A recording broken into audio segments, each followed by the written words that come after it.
Long before he ever stood before the Buddha, the man was already burning. He did not notice the fire at first. Like most inner fires, it began quietly, almost invisibly, small sparks of dissatisfaction, moments of comparison, thoughts that returned again and again to the same bitter conclusions. Life, as he experienced it, felt unfair.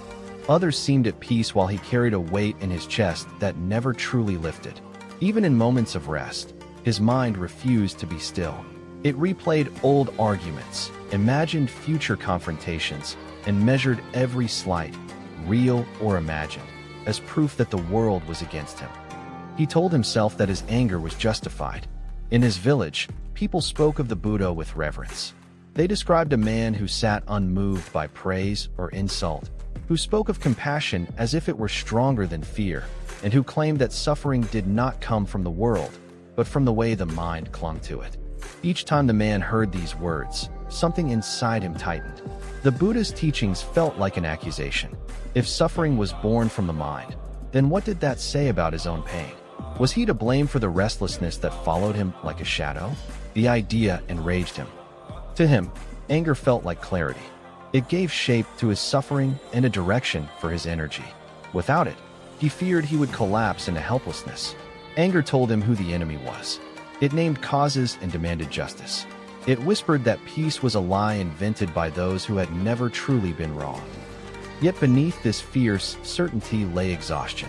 At night, when the village grew quiet and no one was left to provoke or challenge him, the man felt the cost of carrying so much fire. His chest felt tight, his breath shallow. Sleep came late and left early. His dreams were restless, filled with shouting voices and unresolved confrontations. He woke each morning already tired, already prepared to defend himself against a world he believed was hostile. He did not realize that his anger had become his identity. Over time, the fire shaped the way he saw everything. A neutral glance felt like contempt. A simple disagreement felt like an attack. Even kindness, when offered, stirred suspicion. Why now? What do they want from me? His mind had learned to interpret life through the lens of threat. Every interaction became a battlefield, every conversation a test of dominance or submission. And then he heard that the Buddha was teaching nearby. The news spread quickly, carried by travelers and villagers alike. They spoke of gatherings beneath trees, of silence so deep it seemed to slow the breath, of words that settled the heart rather than inflamed it. People returned from these teachings changed, softer in their speech, lighter in their step. Some even smiled without reason. To the man, these stories felt unbearable. If the Buddha truly existed as they described, then he stood as living proof that peace was possible. And if peace was possible, then the man's suffering had no one left to blame. This thought cut deeper than any insult. It threatened the very structure that held his inner world together. So he decided to confront the Buddha. He told himself that he was seeking truth, but in his heart, another motive stirred. He wanted to expose the Buddha as a fraud, to provoke him, to see if this so-called enlightened man would react like anyone else when truly challenged. If the Buddha grew angry, defensive, or hurt, then the man's worldview would remain intact. The world would stay unfair, people would stay hypocritical, and anger would remain necessary. As he walked toward the place where the Buddha was said to be teaching, his steps were heavy with purpose. His mind rehearsed words sharper than blades. He imagined the faces of the gathered monks when he would speak, the shock, the discomfort, the tension. Part of him relished the chaos he planned to create. Disorder felt familiar. It felt like home. Yet another part of him, quiet, almost unnoticed, was afraid. What if the Buddha did not react? This possibility unsettled him more than he cared to admit. Anger depended on resistance. It needed an opposing force to justify its existence. Without a target, it had nowhere to land. The man had never learned how to sit with his emotions without projecting them outward. To be met with calm would mean facing his own fire alone. He pushed this thought away and tightened his jaw. As he approached the gathering, he saw the Buddha seated among his disciples. The scene was simpler than he expected. No throne, no guards, just a man sitting upright, eyes calm, presence steady. There was no trace of the power the man had imagined, no visible authority to challenge. This simplicity disturbed him. It left no obvious place to strike. The man felt his anger flare brighter, as if sensing danger. He stood at the edge of the gathering, heart pounding, breath quickening. The words he had prepared rose to the surface of his mind, ready to be released. Each insult carried years of stored resentment, not only toward the Buddha, but toward everyone who had ever dismissed his pain, every moment he had felt unseen, unheard, and powerless. He did not know it yet, but this was not merely a confrontation with a teacher. It was the first moment his anger would be tested. The fire that had ruled his life was about to be offered to someone who might refuse to receive it. And in that refusal lay a possibility the man had never considered, that his suffering did not need to be fought, defended, or projected, but understood. Standing there, on the threshold of his outburst, the man was still convinced that anger was his strength. He did not yet realize it was also his prison. The moment the man stepped forward, the stillness of the gathering shifted. Until then, the air beneath the trees had been calm, filled with the quiet rhythm of breathing and the gentle presence of listening minds. The Buddha sat unmoving, his posture relaxed yet alert, as if rooted in the earth itself. Around him, the monks and lay followers listened without tension, their attention resting lightly on his presence rather than clinging to his words. The man broke this silence like a stone thrown into clear water. His voice was loud, deliberately so, carrying the sharp edge of challenge. Every syllable was chosen not to seek understanding, but to provoke reaction. He spoke before anyone could stop him, before doubt could soften his resolve. "So this is the man they worship," he began, his tone heavy with mockery. "This is the one who claims to understand suffering while sitting comfortably, surrounded by followers who praise his every breath." A murmur rippled through the crowd. Some monks stiffened. Others lowered their eyes, sensing the storm that had arrived uninvited. A few laypeople glanced nervously at the Buddha, waiting for his response. There was none. The Buddha remained silent, his face unchanged. The man felt a brief flicker of uncertainty, but only for a moment. He pressed on, mistaking silence for weakness. "You speak of peace," he continued, stepping closer. "Yet what do you know of real hardship? What do you know of being ignored, of being wronged, of living in a world that takes without mercy?" His voice grew stronger as he spoke, fueled by years of bottled resentment. Each word was not merely an insult to the Buddha, but a release of pain he had never allowed himself to examine. He accused the Buddha of hypocrisy, of detachment disguised as wisdom, of offering comfort to those who could afford to sit still and meditate. "Your teachings are empty," he declared. "Fine words for those who have escaped life's struggles. You tell people to let go, but you never tell them what to do with the anger that burns in their veins." The man expected resistance. He expected correction. He expected the Buddha to assert authority, to defend himself, to silence him. But again, there was only stillness. The Buddha's eyes remained open, attentive, but untouched. He did not interrupt. He did not turn away. He did not flinch. This calm began to disturb the man, so he sharpened his words further. "You sit there pretending to be free," the man said, his voice trembling now with intensity. "But I see nothing special. You are just another man, hiding from the world while others suffer. If enlightenment is real, show it. If you are truly beyond anger, then face mine." The insults poured out unchecked. He mocked the Buddha's robe, his followers, his way of life. He spoke of weakness as if it were truth, of compassion as if it were cowardice. Some words were crude, others deeply personal.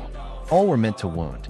To the man's surprise, the Buddha listened as one listens to the wind, fully aware, yet unmoved.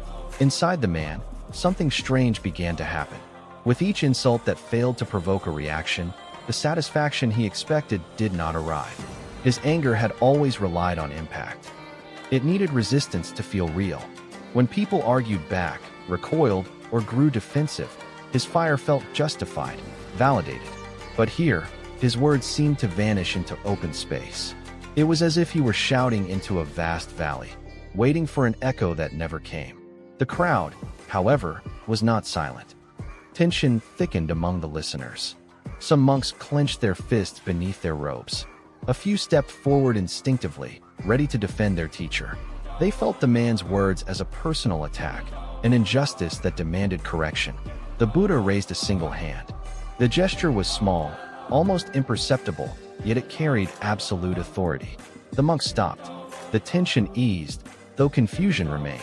Why allow this? Why endure such disrespect? The man noticed the gesture and scoffed. "Ah," he said, "you control them well. But tell me, can you control yourself?" He laughed, but the sound was hollow. His heart was pounding now, not with triumph, but with something closer to desperation. He had expected this confrontation to end quickly, with a clear winner. Instead, he found himself exposed, speaking more and more, while the Buddha remained unchanged. Unbeknownst to him, something subtle was unfolding. By refusing to react, the Buddha had done something no one else in the man's life had ever done. He had not participated in the man's anger. He had not taken it personally. He had not mirrored it back. He had not fed it. The insults, having nowhere to land, began to fall back upon the man himself.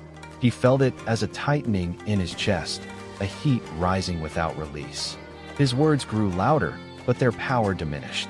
He repeated accusations, circled the same points, growing more agitated with each breath. The Buddha continued to listen, not with tolerance born of obligation, but with a clarity that recognized suffering beneath hostility. To the Buddha, the man was not an enemy. He was a messenger of pain. This distinction changed everything, though the man could not yet see it. As the man finally paused, breathless from his outburst, silence returned to the gathering. The air felt heavier now, charged with unresolved emotion. All eyes turned to the Buddha. This was the moment the man had been waiting for. Surely now the Buddha would speak sharply. Surely now he would assert himself, reclaim dignity, restore order. Surely now the mask of calm would crack. But when the Buddha finally spoke, his voice was soft. Not weak. Soft. It carried without effort, like water flowing downhill. Before he could utter the words that would transform the man's understanding, the Buddha looked at him, not with judgment, not with superiority, but with something unfamiliar to the man. Genuine curiosity. And in that gaze, the man felt something shift. For the first time since he began speaking, he felt seen, not as an aggressor, not as a troublemaker, but as a human being standing in the grip of his own fire. He did not yet know it, but his words, so carefully sharpened, had failed to wound the Buddha. Instead, they had revealed the true battlefield, and it was not outside him. When the man's voice finally fell away, it did not end with triumph. It ended with silence. Not the awkward silence that follows embarrassment, nor the tense quiet that precedes conflict, but a deep, expansive stillness that seemed to settle over the gathering like dusk. The air beneath the trees felt heavier and clearer at the same time, as though something invisible had shifted its position. The man stood where he was, chest rising and falling rapidly. His throat burned from shouting. His hands trembled, though he did not yet understand why. He had said everything he came to say. He had unleashed his anger with precision and force. And yet, the satisfaction he had expected did not arrive. Across from him, the Buddha sat exactly as before. No tension marked his face. No trace of injury or offense showed in his eyes. His posture remained relaxed, open, grounded. He had not interrupted the man, had not defended himself, had not corrected a single accusation. He had not even shown the smallest sign of irritation. The silence between them stretched. To the crowd, this silence felt unsettling. Many of the listeners shifted where they sat. Some glanced at one another, uncertain how to interpret what they were witnessing. In their minds, respect demanded response. Justice demanded defense. Allowing insults to pass unchallenged felt wrong, almost irresponsible.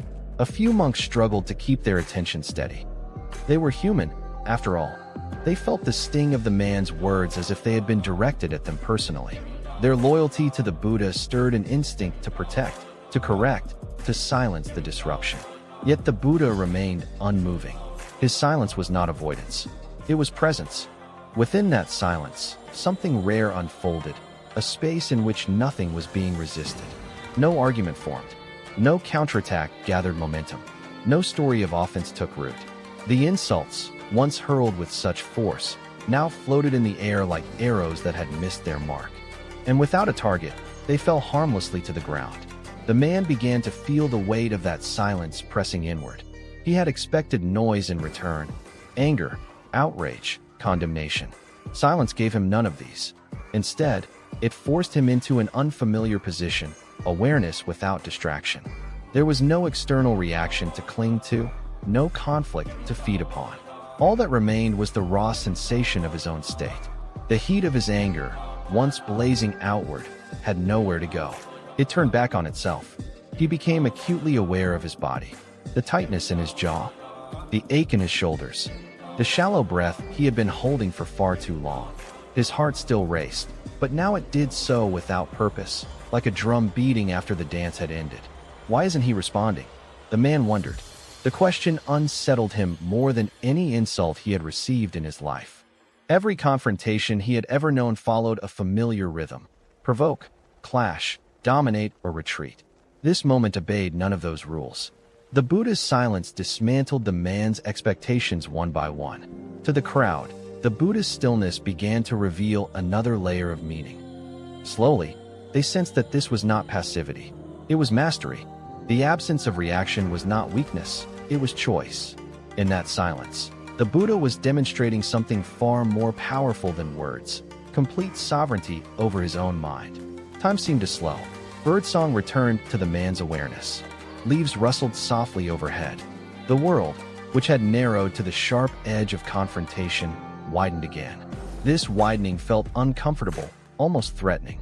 The man had relied on intensity to feel alive. Calm exposed something he had spent years avoiding: vulnerability. Without resistance from the Buddha, the man's anger lost its direction. It no longer felt like strength. It felt heavy, awkward, even embarrassing. He began to sense the eyes of the crowd, not judging him, but witnessing him. This, too, was unfamiliar. He was used to being opposed, not observed. The silence stretched long enough to become a mirror. And in that mirror, the man caught his first unfiltered glimpse of himself. He saw not a righteous challenger, but a person overwhelmed by his own emotions. He saw how desperately he had needed the Buddha to react, to validate his suffering by opposing it. He saw how fragile his anger was without an enemy. This realization frightened him. Part of him wanted to speak again, to fill the silence, to regain control. Another part wanted to turn away, to escape the exposure he suddenly felt. But his feet remained rooted to the ground, as though something deeper within him knew that leaving now would mean missing something essential. The Buddha's gaze rested on him, steady and unintrusive. It was not a gaze that demanded change. It allowed it. In that gaze, the man felt no pressure to defend himself, no threat to his identity. There was space, vast and unfamiliar, where his anger did not define him. For a fleeting moment, he wondered what it would be like to exist in that space. The crowd, too, was changing. What had begun as discomfort slowly transformed into reverence. They were witnessing a teaching that could not be captured in scripture. The Buddha was teaching without speaking, revealing that peace was not something one argued for, but something one embodied. His silence was answering every insult more clearly than words ever could. At last, the man's breathing began to slow. He had not won, but he had not lost either. Instead, he found himself standing at the edge of a realization he did not yet fully understand: that his suffering did not require another person to oppose. It required attention. It required honesty. It required a willingness to stop throwing fire and see what remained when the flames died down. The silence had shaken the crowd, but it had begun to shake the man even more. In that quiet, something within him loosened, just slightly. Enough for a new question to form, one that would soon change everything. And when the Buddha finally chose to speak, it would not be to defend himself. It would be to offer the man a way out of his own prison. When the Buddha finally spoke, his voice did not break the silence. It flowed within it. The sound was calm, unhurried, and clear, as though it had been waiting patiently for the right moment to emerge. Those closest to him leaned forward instinctively, not because they feared missing his words, but because something in his tone invited attention without demand. The Buddha looked at the man, not as a judge looks upon the accused, nor as a teacher looks down upon a student, but as one human being regards another who is suffering. "Tell me," the Buddha said gently, "may I ask you a question?" The simplicity of the request startled the man. He had expected many things: condemnation, instruction, perhaps even a sermon on anger. But a question? and asked with such courtesy, as though the Buddha were seeking permission rather than asserting authority. The man hesitated. His instincts told him to resist, to maintain his stance of defiance. Yet something in the Buddha's manner disarmed him. There was no challenge in the question, no hidden agenda he could detect. Reluctantly, he nodded. "You may ask," he said, his voice quieter than before. The Buddha inclined his head slightly, acknowledging the consent as something meaningful rather than trivial. "If someone comes to you," the Buddha began, "and offers you a gift, perhaps food or cloth or something of value, and you choose not to accept it, to whom does that gift belong?" The question hung in the air, deceptively simple. The man frowned. This was not what he had anticipated. For a moment, he wondered if the Buddha was avoiding the real issue, deflecting with riddles. Yet the clarity of the question left little room for interpretation. "If I do not accept it," the man replied slowly, "then it remains with the one who offered it." The Buddha smiled, not in triumph, but in quiet recognition. "Yes," he said, "it remains with the giver." A ripple of understanding moved through the crowd, though many did not yet grasp its full significance. The monks remained silent, attentive. The Buddha's gaze returned to the man, steady and compassionate. "Now tell me," the Buddha continued, "when you came here today, you brought with you many words, harsh words, angry words, words meant to wound. You offered them to me freely and with great intensity." The man felt his chest tighten again, but the Buddha's tone held no accusation. "I did not accept them," the Buddha said. "So I ask you, whose words are they now?" The man's breath caught. The question struck deeper than any argument could have. For a brief moment, his mind searched for an escape. He wanted to object, to twist the logic, to dismiss the analogy as clever but irrelevant. Yet the truth stood plainly before him, unavoidable. "They are mine," he said quietly. The Buddha nodded. "Just so," he replied. The words landed gently, yet they carried immense weight. The man felt as though something inside him had been turned over, exposed to light.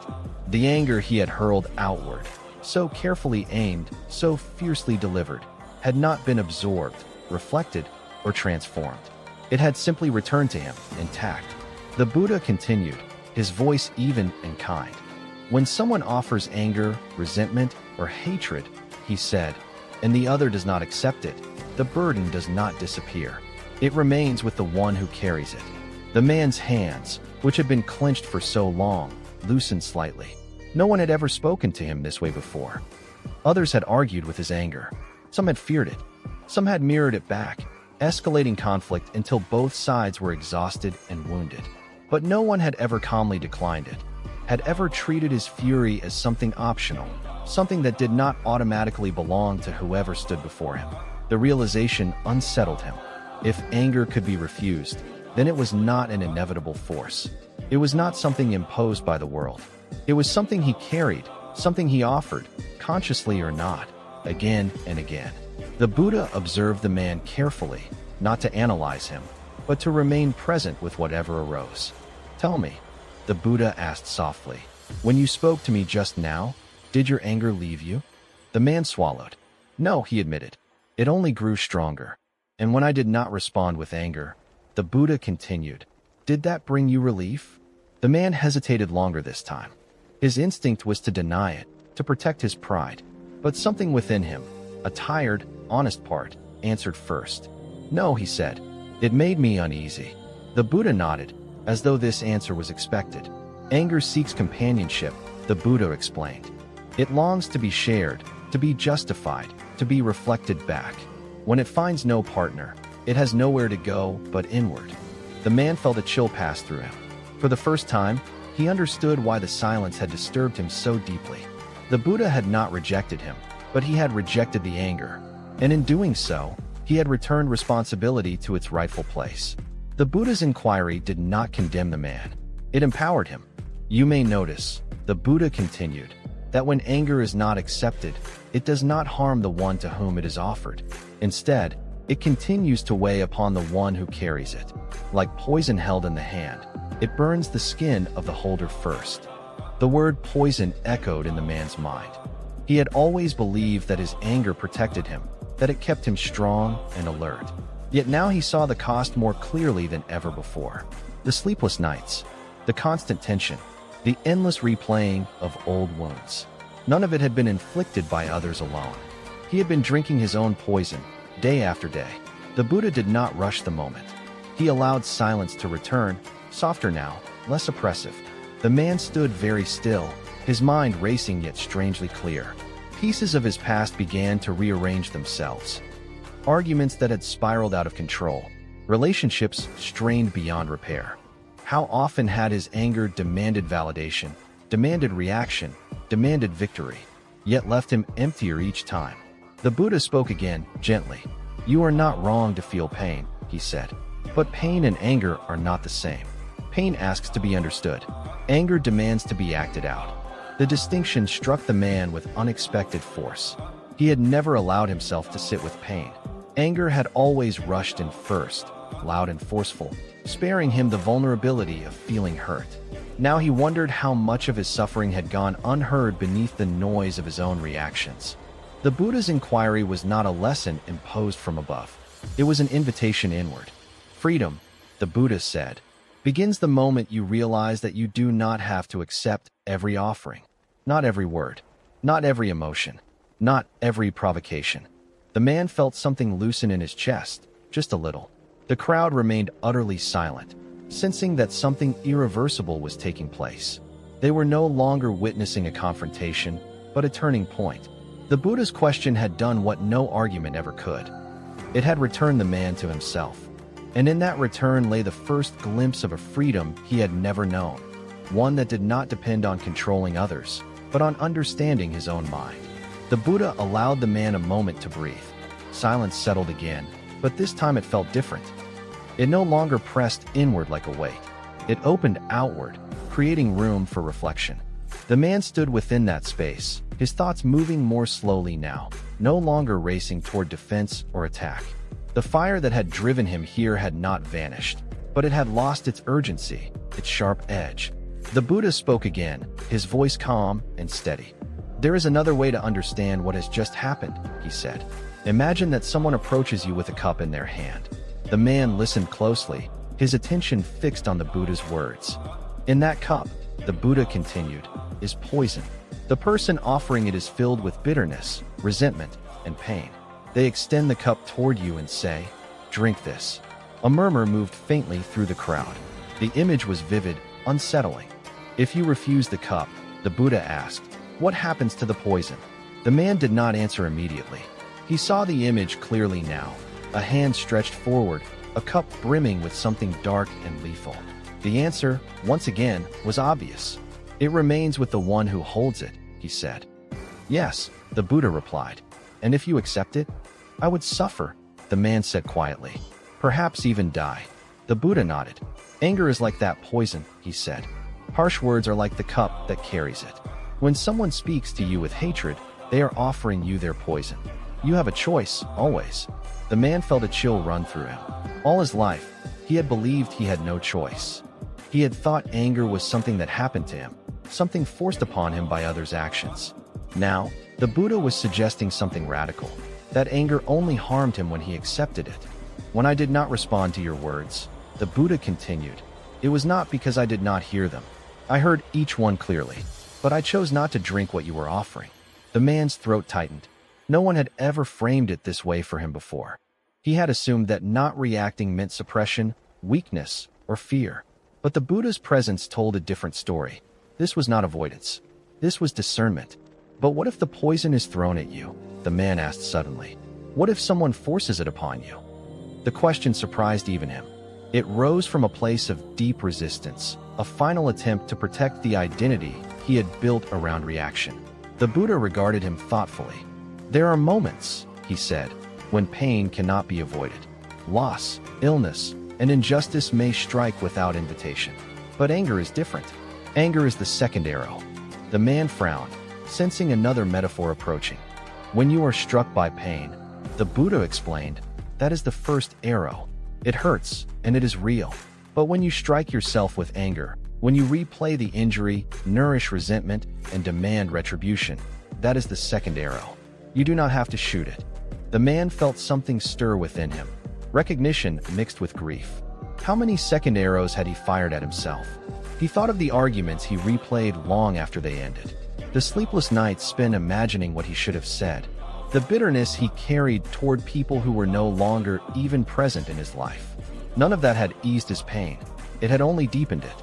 The Buddha continued, his voice gentle but firm. When you accept anger, he said, you become its guardian. You carry it with you, feed it with your thoughts, and protect it as though it were part of who you are. But it is not. The man's breath caught. If anger was not who he was, then who was he without it? The question frightened him more than he expected. The Buddha seemed to sense this unspoken fear. Letting go of poison does not leave you empty, he said. It leaves you clear. Clear. The word echoed in the man's mind like a bell struck in open air. He had always feared that without anger, he would be powerless, vulnerable, exposed to harm. But standing before the Buddha, he saw another possibility. The Buddha was not defenseless. He was unshakable. His strength did not come from aggression, but from clarity. The man looked at the Buddha's face, searching for any sign of pretense. He found none. The calm before him was not cultivated for show.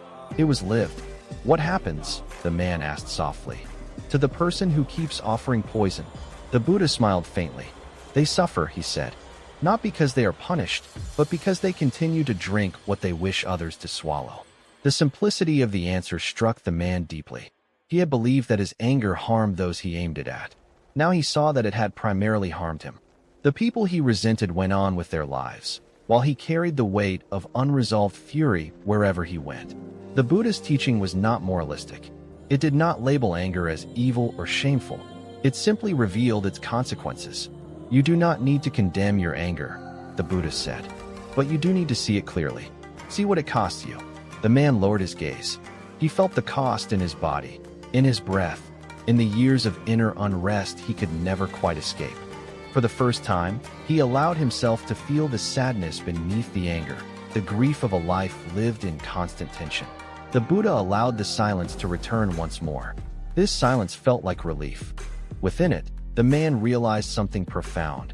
Refusing poison did not mean pretending it was not offered. It meant acknowledging its presence and choosing not to consume it. This choice, simple yet demanding, represented a freedom he had never exercised. He lifted his eyes again, meeting the Buddha's gaze. And if I have already swallowed much of this poison, he asked, what then? The Buddha's eyes softened. Then you begin now, he said. The body can heal. The mind can, too. The crowd listened, breath held, as the teaching settled not only into the man's heart, but into their own. Many recognized their own poisons, the grudges they held, the insults they replayed, the anger they carried like a familiar companion. The Buddha's words were not meant for one man alone. They were meant for anyone who had ever suffered twice from the same wound. As the man stood there, something within him shifted irrevocably. He did not feel enlightened. He did not feel suddenly free. But he felt something new and fragile, choice. And in that choice lay the beginning of liberation. The man remained standing long after the Buddha finished speaking. Nothing outside him had changed. The trees were the same. The gathered crowd had not moved. The Buddha still sat quietly before him, grounded and attentive. And yet, something within the man had shifted so profoundly that the world felt unfamiliar, as if he were seeing it through new eyes that did not yet know how to focus. The discomfort came first. It crept in quietly, without the drama of anger or the clarity of understanding. It was not sharp or explosive, but dull and unsettling, like a low ache that could not be ignored. The man had expected the Buddha's words to either defeat him or empower him. Instead, they had left him suspended in a space where neither anger nor certainty could fully exist. This space frightened him. For most of his life, anger had been his anchor. It gave him structure. It told him how to feel, how to react, how to move through the world. Now that anchor had loosened, and he felt adrift, unsure of who he was without the familiar weight of outrage to hold him in place. He shifted his stance, suddenly aware of how long he had been standing. His legs felt tense. His shoulders ached. These sensations had always been there, but he had rarely noticed them. Anger had kept him too busy projecting outward to feel what was happening within. Now, there was nowhere else to look. The Buddha's words echoed in his mind, not as commands, but as questions that refused to leave him alone. You do not have to accept every offering. Anger is the second arrow. You have a choice. Choice. The idea unsettled him more than any insult could have. If he had a choice, then his suffering was not entirely imposed from outside. It meant he had been participating in his own pain, not out of malice, but out of habit. This realization did not bring immediate relief. It brought discomfort, deep, gnawing, and unavoidable. He felt exposed. The crowd, once his audience, now seemed distant. He no longer felt the urge to perform, to assert dominance, or to provoke reaction. Their presence faded into the background as his attention turned inward, where a quiet confrontation was unfolding. Inside him, two forces began to collide. One was old and familiar. It whispered that this discomfort was dangerous, that he should reclaim his anger, reassert his certainty, and leave before he lost control. This voice warned him that vulnerability would make him weak, that reflection would strip him of his defenses. The other force was new, faint, but persistent. It suggested that this discomfort was not an enemy. It asked, gently, what might happen if he stayed with it just a little longer. The man's breath grew shallow as these opposing impulses pulled at him. He noticed, for the first time, how often he had used anger to escape discomfort. Whenever sadness surfaced, anger rushed in to replace it. Whenever fear arose, anger transformed it into aggression. Anger had been efficient. It demanded action and drowned out subtler emotions that felt too threatening to acknowledge. Now those buried emotions began to stir. Regret surfaced first. He thought of people he had pushed away with harsh words, convinced that they deserved it. He recalled moments when a softer response might have led to understanding, but anger had closed the door before it could open. These memories did not arrive as accusations. They arrived as quiet truths, each one carrying a weight he could no longer deny. His chest tightened. Then came grief. Grief for the years spent fighting battles that brought no peace. Grief for the constant vigilance, the exhaustion of always being ready to defend himself. Grief for the person he might have been if he had learned earlier that anger was not the only way to survive. The discomfort intensified. He wanted to look away, to distract himself, to escape this inner reckoning. But the Buddha's presence held the space steady. There was no pressure, no urgency, no expectation that he resolve everything at once. The Buddha did not demand transformation. He allowed process. This, too, was unfamiliar. The man realized that the Buddha had not taken his anger personally. He had not tried to fix him. He had simply reflected reality back to him with clarity and compassion. The responsibility to respond, to choose, now rested entirely with the man. And that responsibility felt heavy. He noticed his hands trembling slightly. Not with rage this time, but with uncertainty. His mind searched for something solid to grasp, some clear identity to return to. But the old certainty was gone, and the new understanding had not yet settled. This was the threshold, a place between who he had been and who he might become. The discomfort he felt was not punishment. It was growing pain. The man's thoughts turned inward again, more slowly now. He began to observe his anger rather than embody it. He noticed how it arose, how it tightened his body, how it demanded immediate expression. He saw how quickly it had defined his reactions, leaving little room for curiosity or choice. This observation did not eliminate the anger, but it changed his relationship to it. For the first time, he saw anger as something happening within him, not as something he was. This distinction, subtle yet profound, created a small gap, a moment of space in which he could breathe. The Buddha watched quietly, aware of the inner turbulence unfolding before him. He did not intervene. He understood that insight, once sparked, must be allowed to deepen on its own. To interfere now would be to steal the man's discovery from him. The crowd sensed the shift as well. They saw the man's posture soften, his gaze lower, his voice, when he finally spoke, no longer edged with challenge. "This feels uncomfortable," the man admitted, almost to himself. "I do not know what to do with it." The Buddha nodded. "Yes," he said, "awareness often does." The man looked up, startled by the simplicity of the response. "You are feeling what has always been there," the Buddha continued. "You are simply no longer running from it." The words landed gently, yet they pierced through layers of avoidance the man had built over years. He realized that much of his life had been spent fleeing, from pain, from fear, from the vulnerability of not knowing.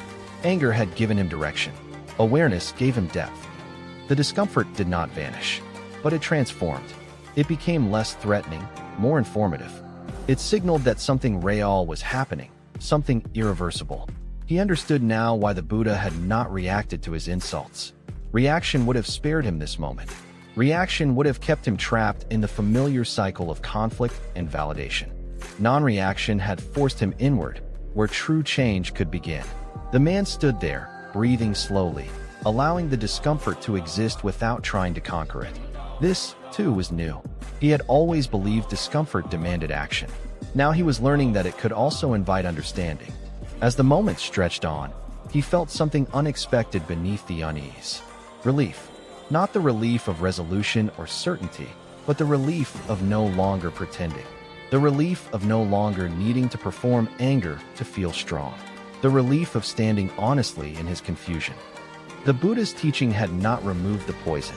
It had revealed its presence. And in that revelation, the man sensed the beginning of a different kind of freedom, one that did not promise comfort, but offered truth.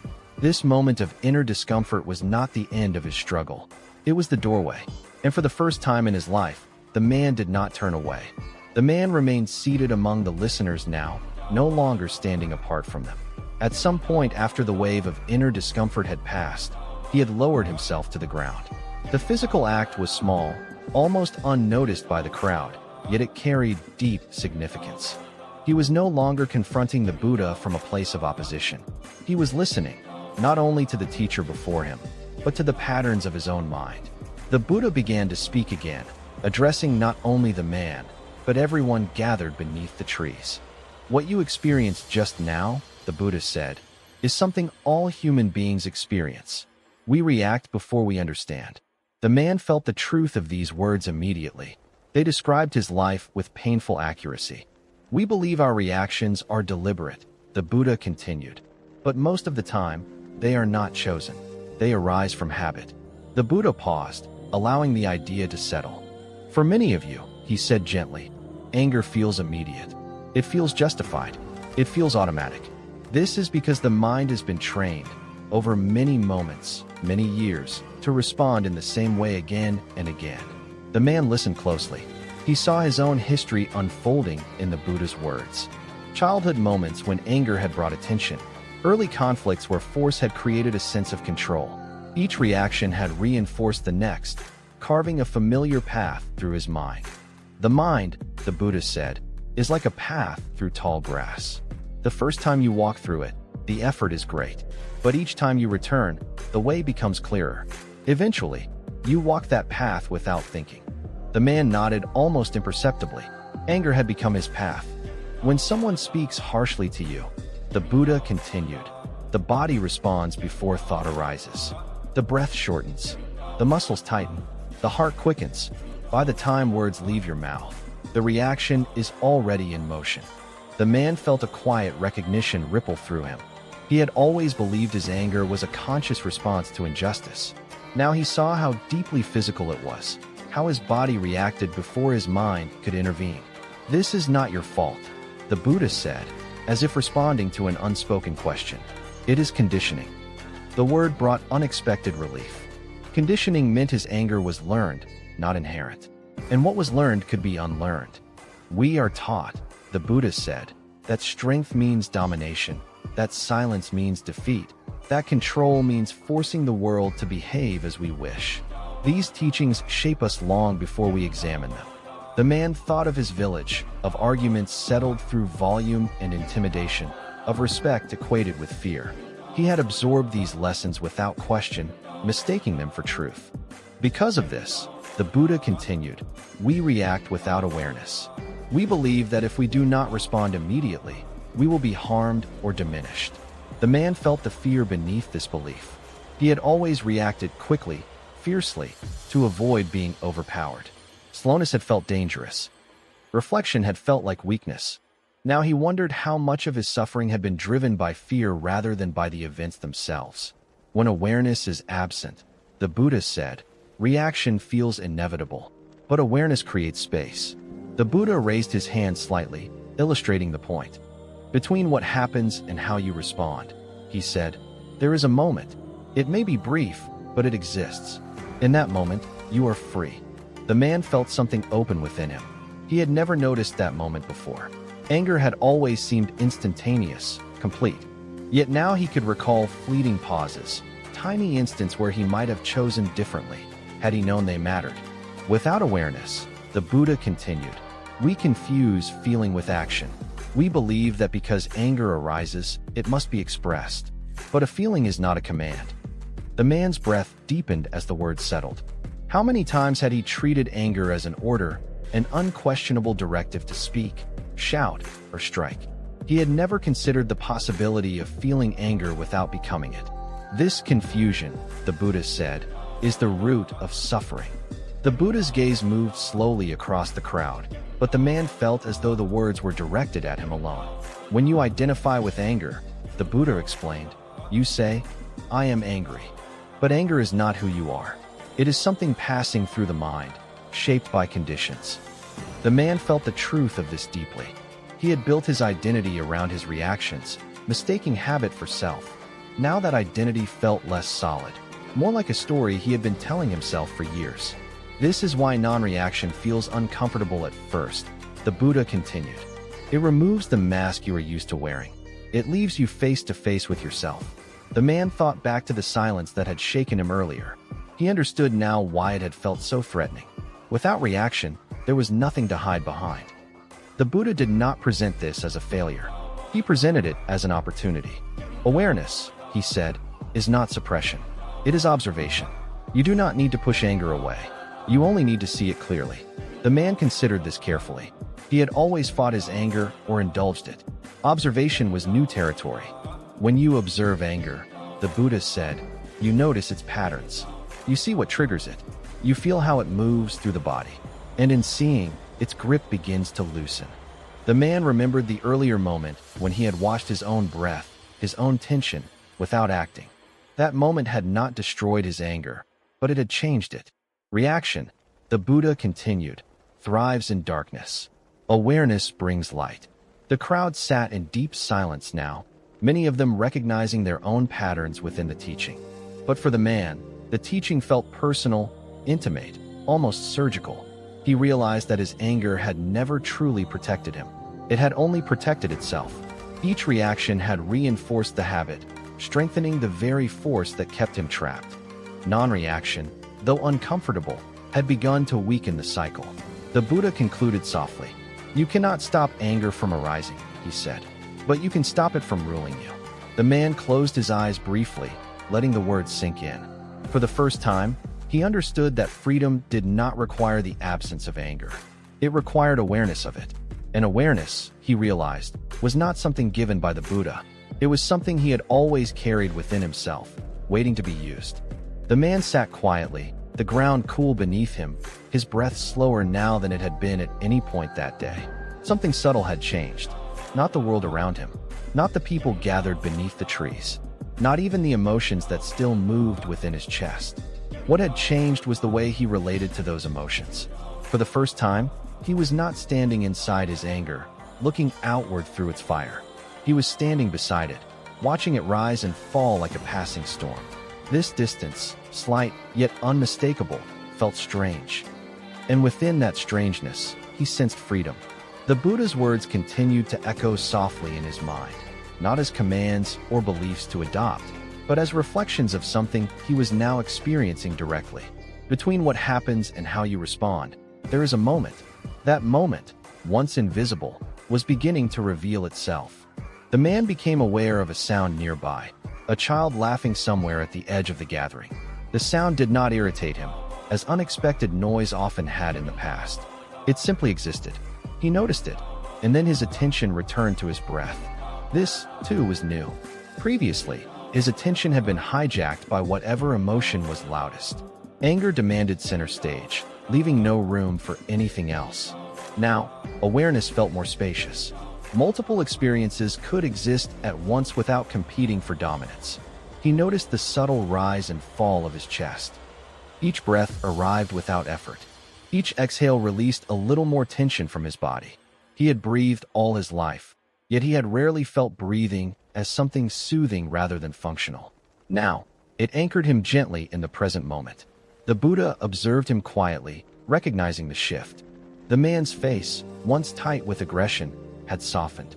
His brow no longer furrowed automatically. His hands rested loosely in his lap, instead of clenching unconsciously. These changes were small, but they were unmistakable signs of an inner transition. The Buddha spoke again, addressing the man directly, though his words carried outward to everyone listening. What you are experiencing now, the Buddha said, is not the absence of anger. It is the absence of compulsion. The man opened his eyes. The distinction resonated deeply. Compulsion had ruled his life. The urge to respond, to defend, to attack had felt irresistible, as though something outside him were pulling the strings. Now, that pull had weakened. I still feel anger, the man said slowly, testing the truth of his own words. But it does not feel as urgent. The Buddha nodded. Yes, he said, because you are no longer feeding it. The simplicity of the explanation startled the man. Anger, he realized, thrived on attention, not awareness, but obsession. It grew stronger when he replayed insults, rehearsed arguments, and imagined victories. By simply noticing it without acting, he had stopped supplying the fuel it depended on. This is freedom, the Buddha said. Not freedom from feeling, but freedom within feeling. The phrase settled into the man's mind like a seed finding fertile ground. He had always believed freedom meant control over others, over circumstances, over outcomes. But this freedom was different. It did not require dominance. It did not depend on the world behaving a certain way. It arose from within. The man felt a gentle sense of relief spread through him. Not the dramatic relief of a problem solved, but the quiet relief of no longer being pushed from inside. He could sit. He could listen. He could feel without reacting. He felt lighter. This lightness surprised him. For years, he had carried anger like armor, convinced it made him strong. Now he realized how heavy that armor had been. Letting it rest, even briefly, revealed how much effort it had taken to carry it everywhere. The Buddha continued, his voice calm and steady. When you do not accept poison, he said, you do not need to fight it. You do not need to explain yourself. You simply let it pass. The man thought back to the moment he had insulted the Buddha with such intensity. The memory felt distant now, almost unreal. The emotional charge that had once fueled it had faded, leaving behind clarity instead of regret. He did not feel ashamed. He felt awake. That space you feel, the Buddha continued, is always available. You do not need to wait for anger to disappear. You only need to notice it. The man absorbed this quietly. He understood now that this freedom was fragile. It was not something to be claimed permanently or proudly. It required attention. It required practice. Without awareness, old habits would surely return. But for the first time, he believed change was possible. He noticed something else, equally surprising. He felt compassion for himself. Not indulgent self-pity, but a clear recognition of his own suffering. He saw how his anger had been shaped by fear, confusion, and unmet needs. He saw that he had not chosen this path deliberately. He had simply followed the one most familiar to him. This compassion softened him further. It also began to extend outward.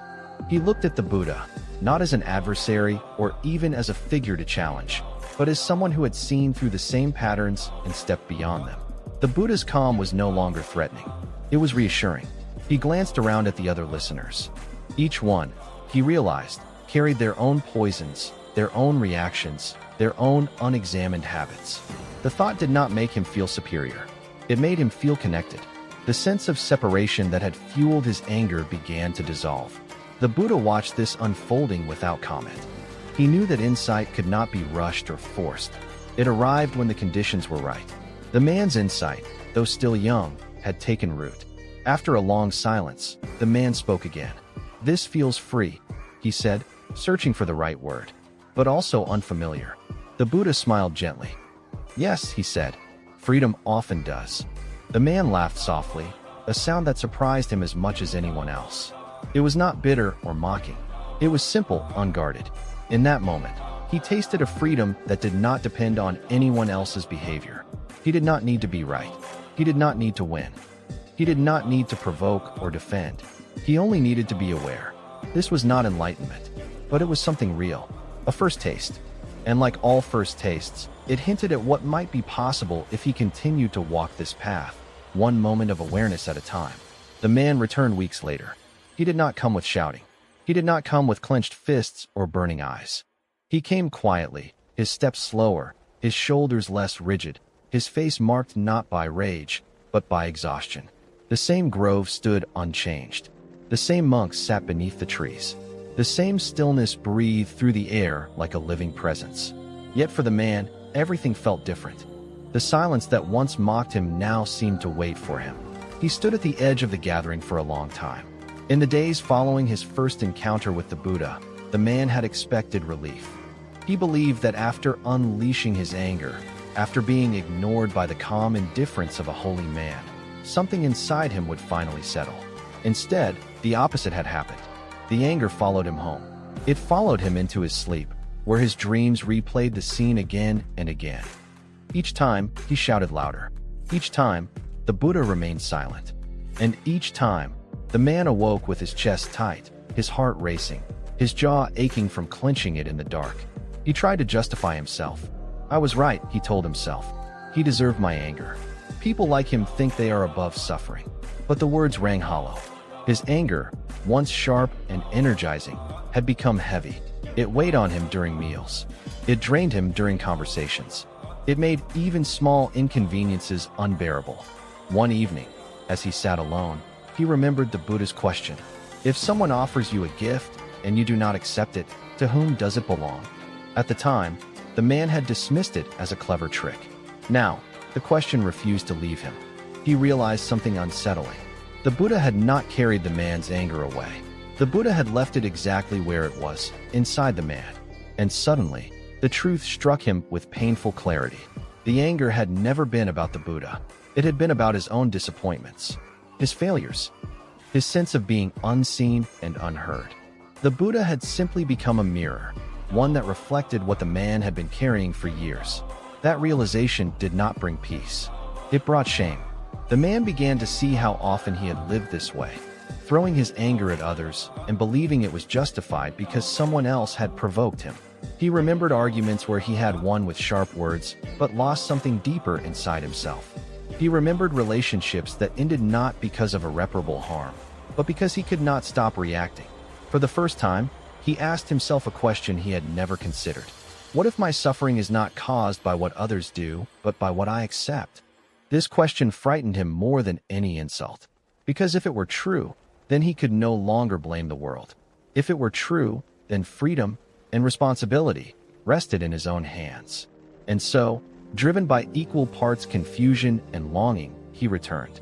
Now, standing once again before the Buddha, the man felt none of the fire that had once fueled him. His voice, when he finally spoke, was low and unsteady. "Teacher," he said, bowing awkwardly, uncertain whether he deserved to be heard. "I came before with anger. I left with it still burning. I have suffered from it since." The Buddha opened his eyes and looked at the man, not with judgment, not with triumph, but with a gentle recognition, as though he had been expecting him all along. "Tell me," the Buddha said softly, "what have you discovered?" The man swallowed. "I discovered that my anger did not belong to you," he said. "It belonged to me, and it has been poisoning me." A murmur of understanding passed through the monks. The Buddha nodded. And now, the man continued, his voice trembling. "I do not know how to put it down." The Buddha gestured for the man to sit. "Anger," the Buddha said, "is not something you defeat by force. It is something you understand." He paused, letting the words settle. "When a fire burns," the Buddha continued, "you may curse the flames. But unless you remove the fuel, the fire will remain." The man listened, his entire body leaning forward.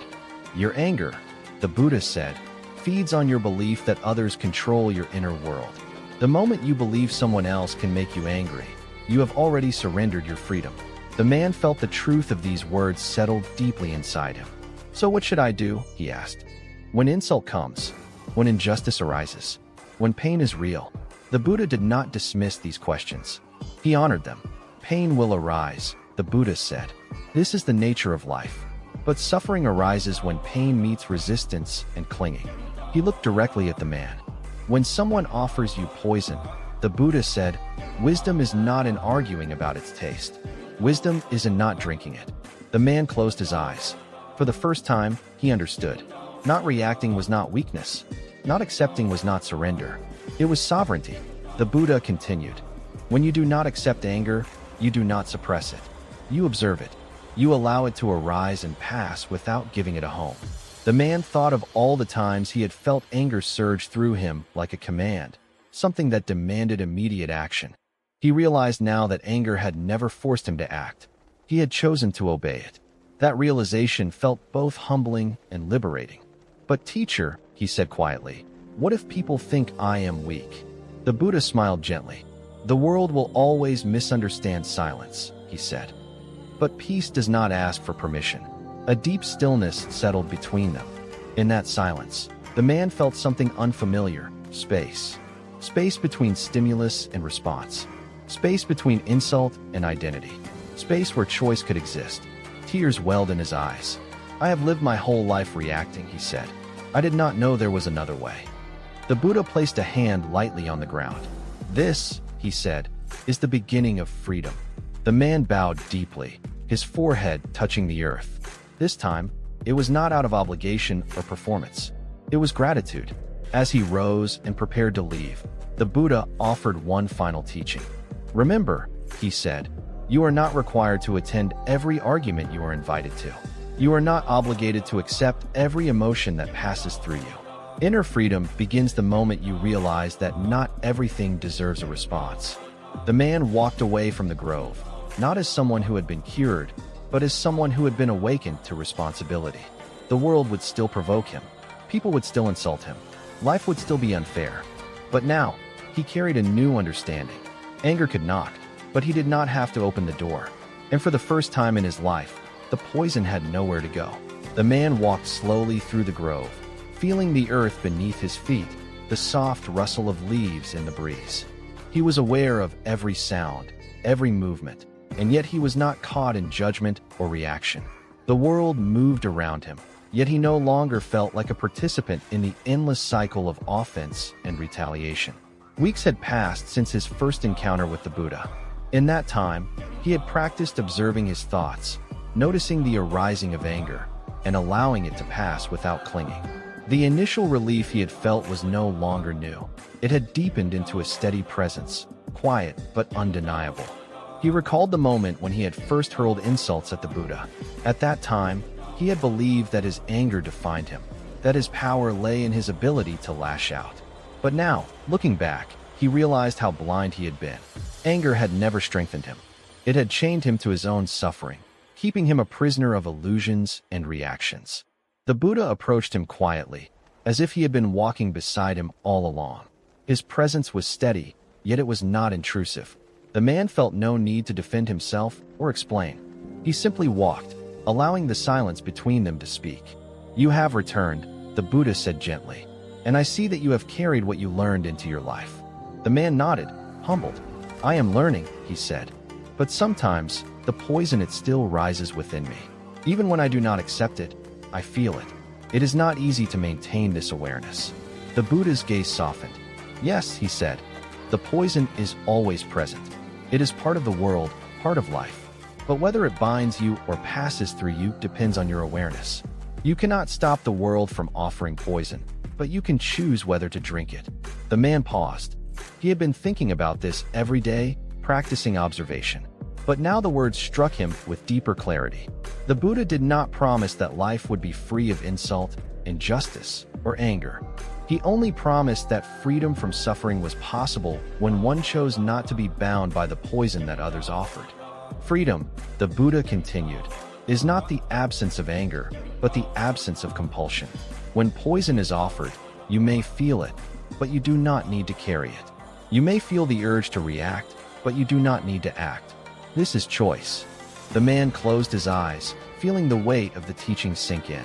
For years, he had been unconsciously obeying the impulses that arose from anger.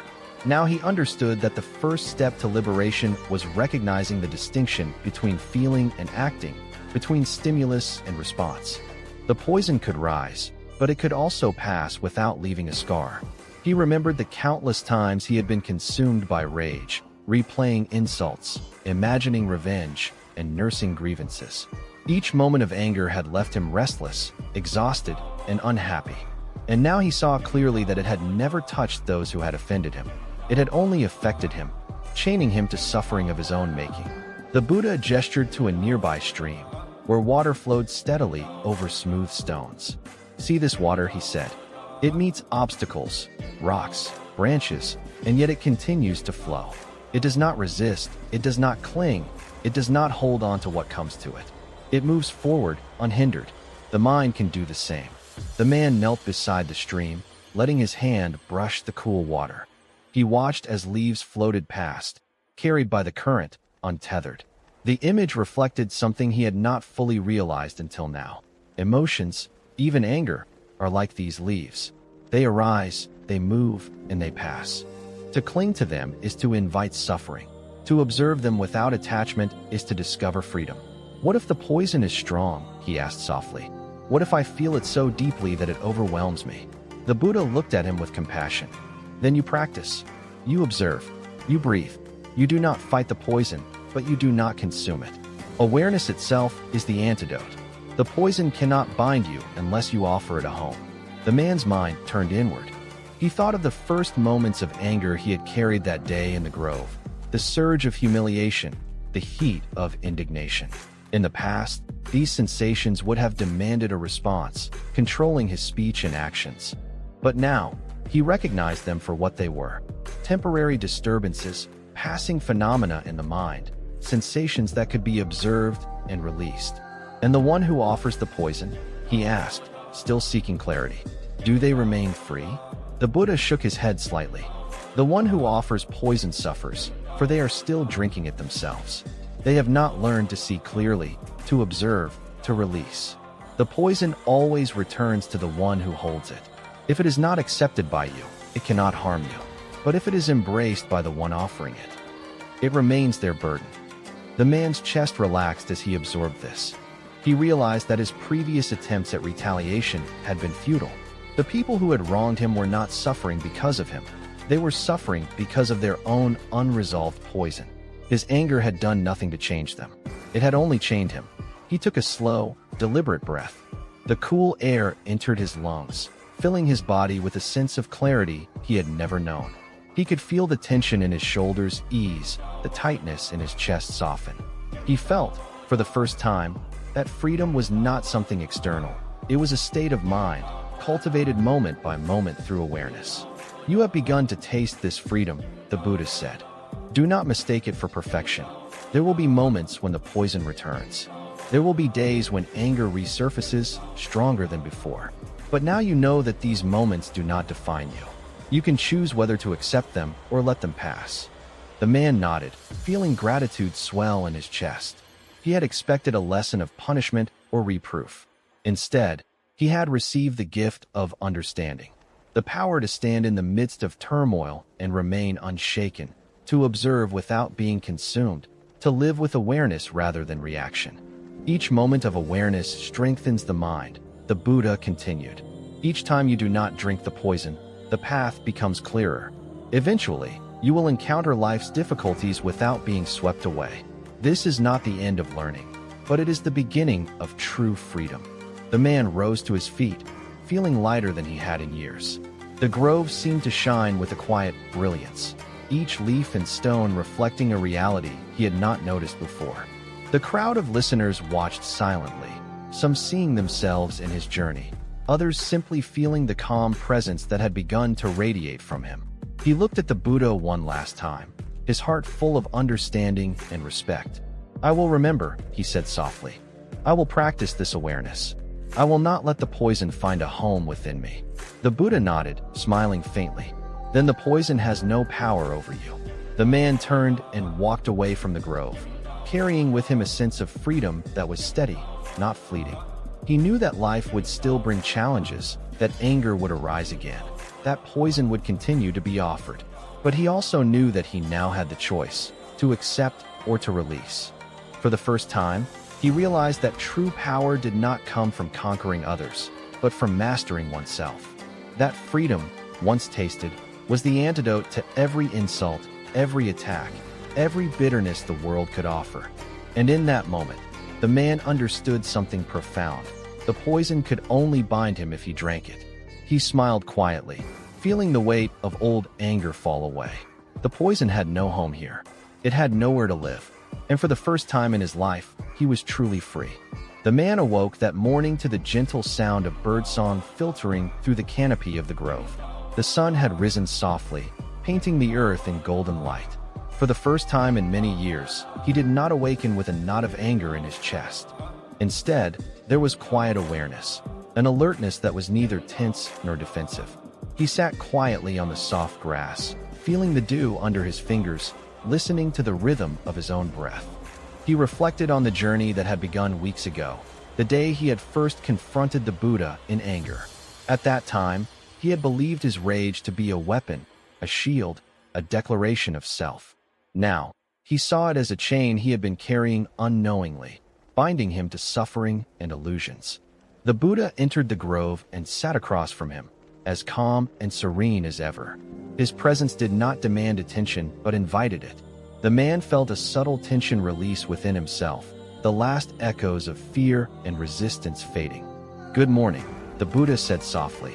"You seem different today." The man smiled faintly. "I feel lighter," he admitted. "Not because the world has changed, but because I see it differently. I see myself differently." The Buddha nodded. "That is the beginning of transformation. Awareness changes everything, not by altering the world, but by altering your relationship with it." The man thought about this carefully. He had spent years believing that his strength came from reacting, from confronting, from asserting himself in every situation that threatened his ego. But he now realized that those reactions had only tightened the prison around him. Anger, resentment, and the need to control had kept him trapped. Awareness had opened a window, allowing him to see clearly for the first time. Even now, the Buddha continued, "You may notice anger, frustration, or fear arise. That is natural, but you also notice it without consuming it, without being consumed by it. This is the difference between the past and the present." The man nodded slowly. He remembered the countless moments in his life when he had felt provoked, moments that had led to arguments, quarrels, and lasting tension. Those events had shaped him, yes, but they had not defined him entirely. There had always been a possibility to respond differently. Only now, with awareness, did he feel capable of stepping into that possibility. "Tell me," the Buddha asked gently, "what is different about your anger now?" The man considered this question, speaking slowly as he searched for words. "It does not control me anymore," he said. "I can feel it rise, notice it, and let it pass. I no longer need to fight it or give it power. It is just a feeling, not a command, not a master, just a signal." The Buddha's face reflected quiet approval. Exactly. Anger, like all emotions, is a messenger. It communicates dissatisfaction, fear, or attachment. But it does not need to dictate your actions. The mind, once aware, can choose how to respond. That choice is liberation. The man breathed deeply, feeling the weight of old habits lift further. "It is strange," he said, "to feel free in the midst of the same world that used to provoke me endlessly. Nothing has changed outside, and yet everything has changed within. That is the nature of true freedom," the Buddha said. "The world is always as it is. People speak, act, and provoke. Circumstances unfold in ways beyond your control. The difference lies in your inner response. If the mind is awake, the poison cannot bind you."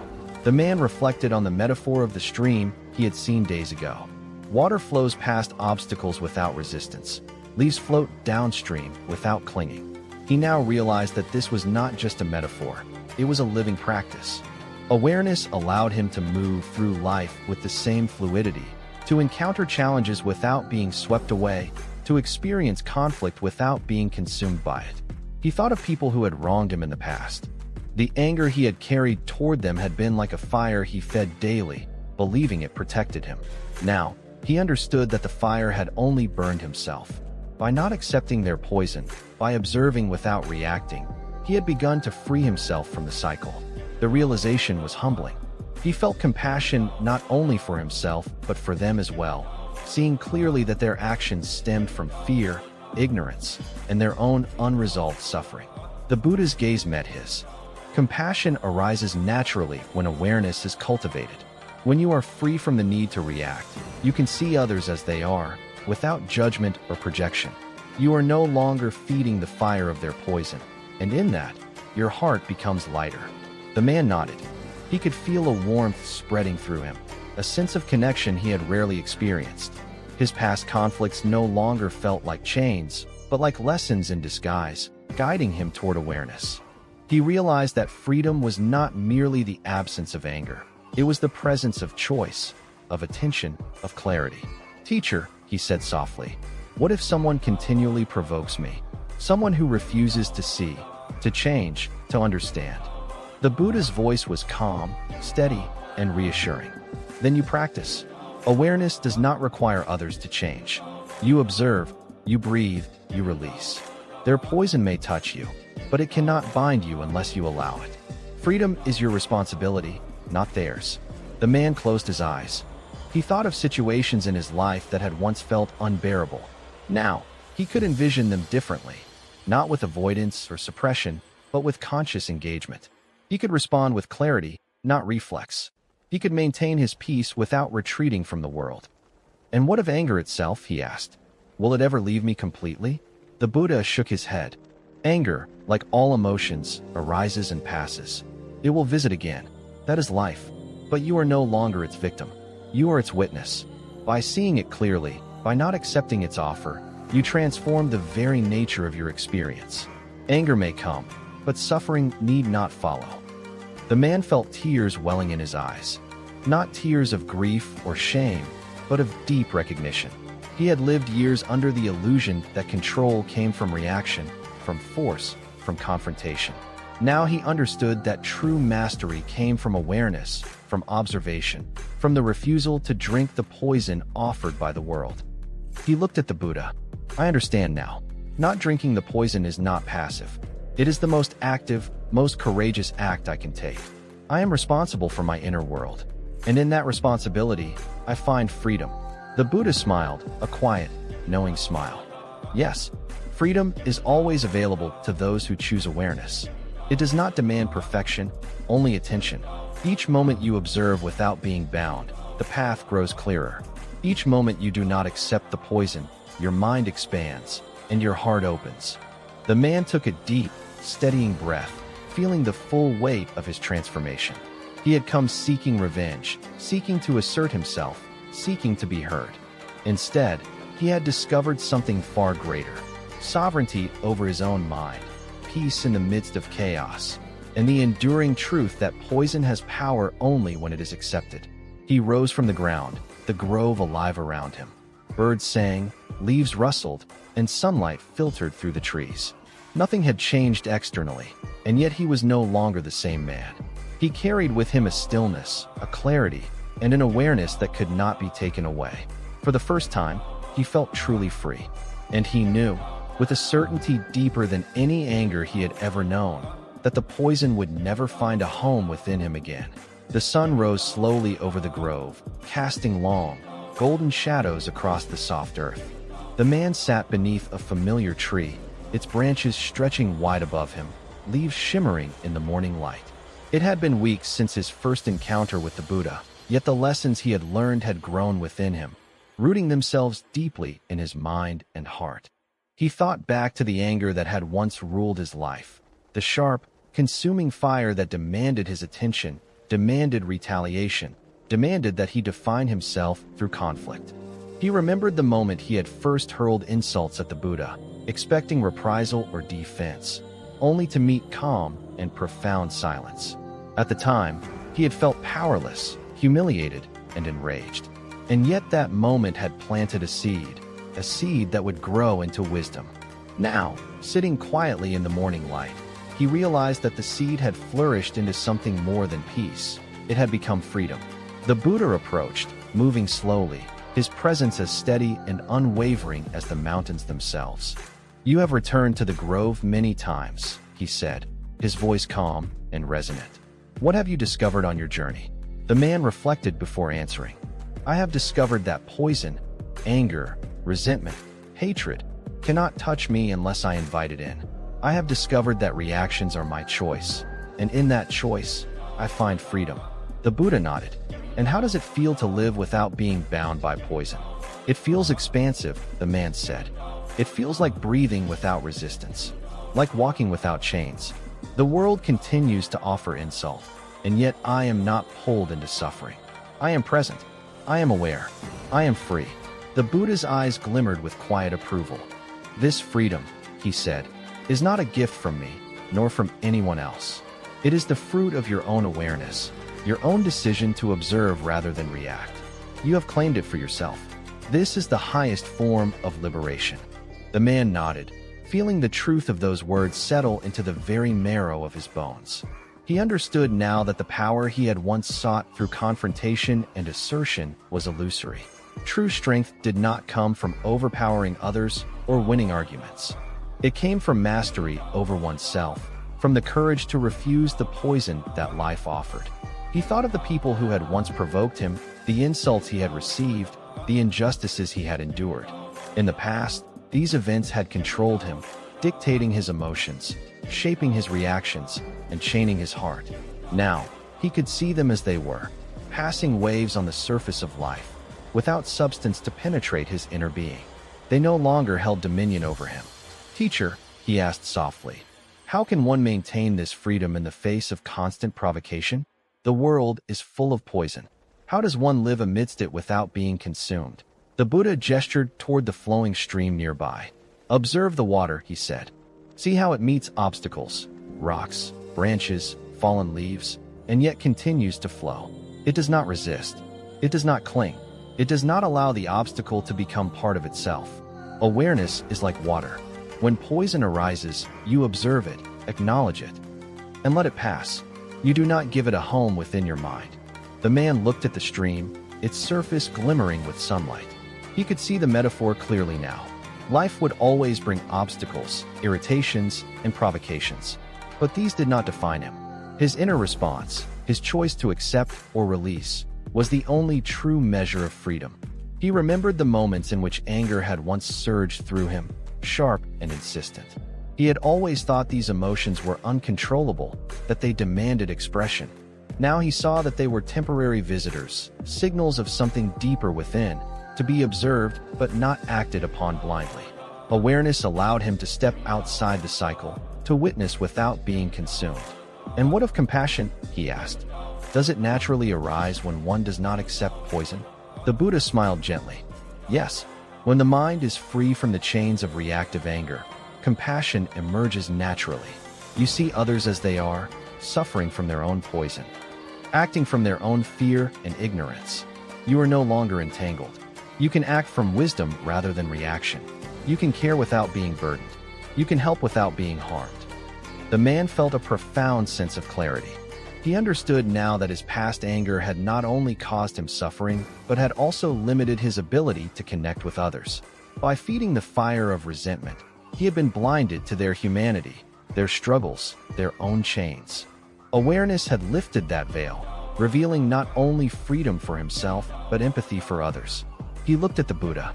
So true power lies not in dominating others, but in mastering oneself. And true freedom comes from refusing the poison offered, over and over, until it no longer has hold. "Exactly," the Buddha said. "Freedom is not a one-time event. It is a continuous practice. Each moment of awareness is a victory. Each refusal to accept poison strengthens the mind. Each breath observed, each thought noticed without clinging, is a step on the path of liberation." The man took a deep breath, feeling the fullness of the teaching permeate his being. He had come to the grove seeking revenge, seeking to assert himself, seeking to prove his worth. Instead, he had received the gift of insight, that the world could offer him poison endlessly, but it could never bind him unless he consented. He rose from the grass, feeling a lightness in his step. The grove seemed alive in a new way. The sunlight warmer, the air sweeter, the presence of others more connected. He understood that freedom was not passive. It was not retreat. It was the active practice of awareness, the deliberate choice to see clearly, to act with discernment, and to remain unbound by the fires of the world. As he prepared to leave, the Buddha placed a gentle hand on his shoulder. "Remember this. Anger, resentment, and hatred are like arrows. They can be released by the mind of awareness. When you do not accept the poison, you are free. And in your freedom, you illuminate the path for others. The man bowed deeply, gratitude flowing through him. "Thank you, teacher," he said.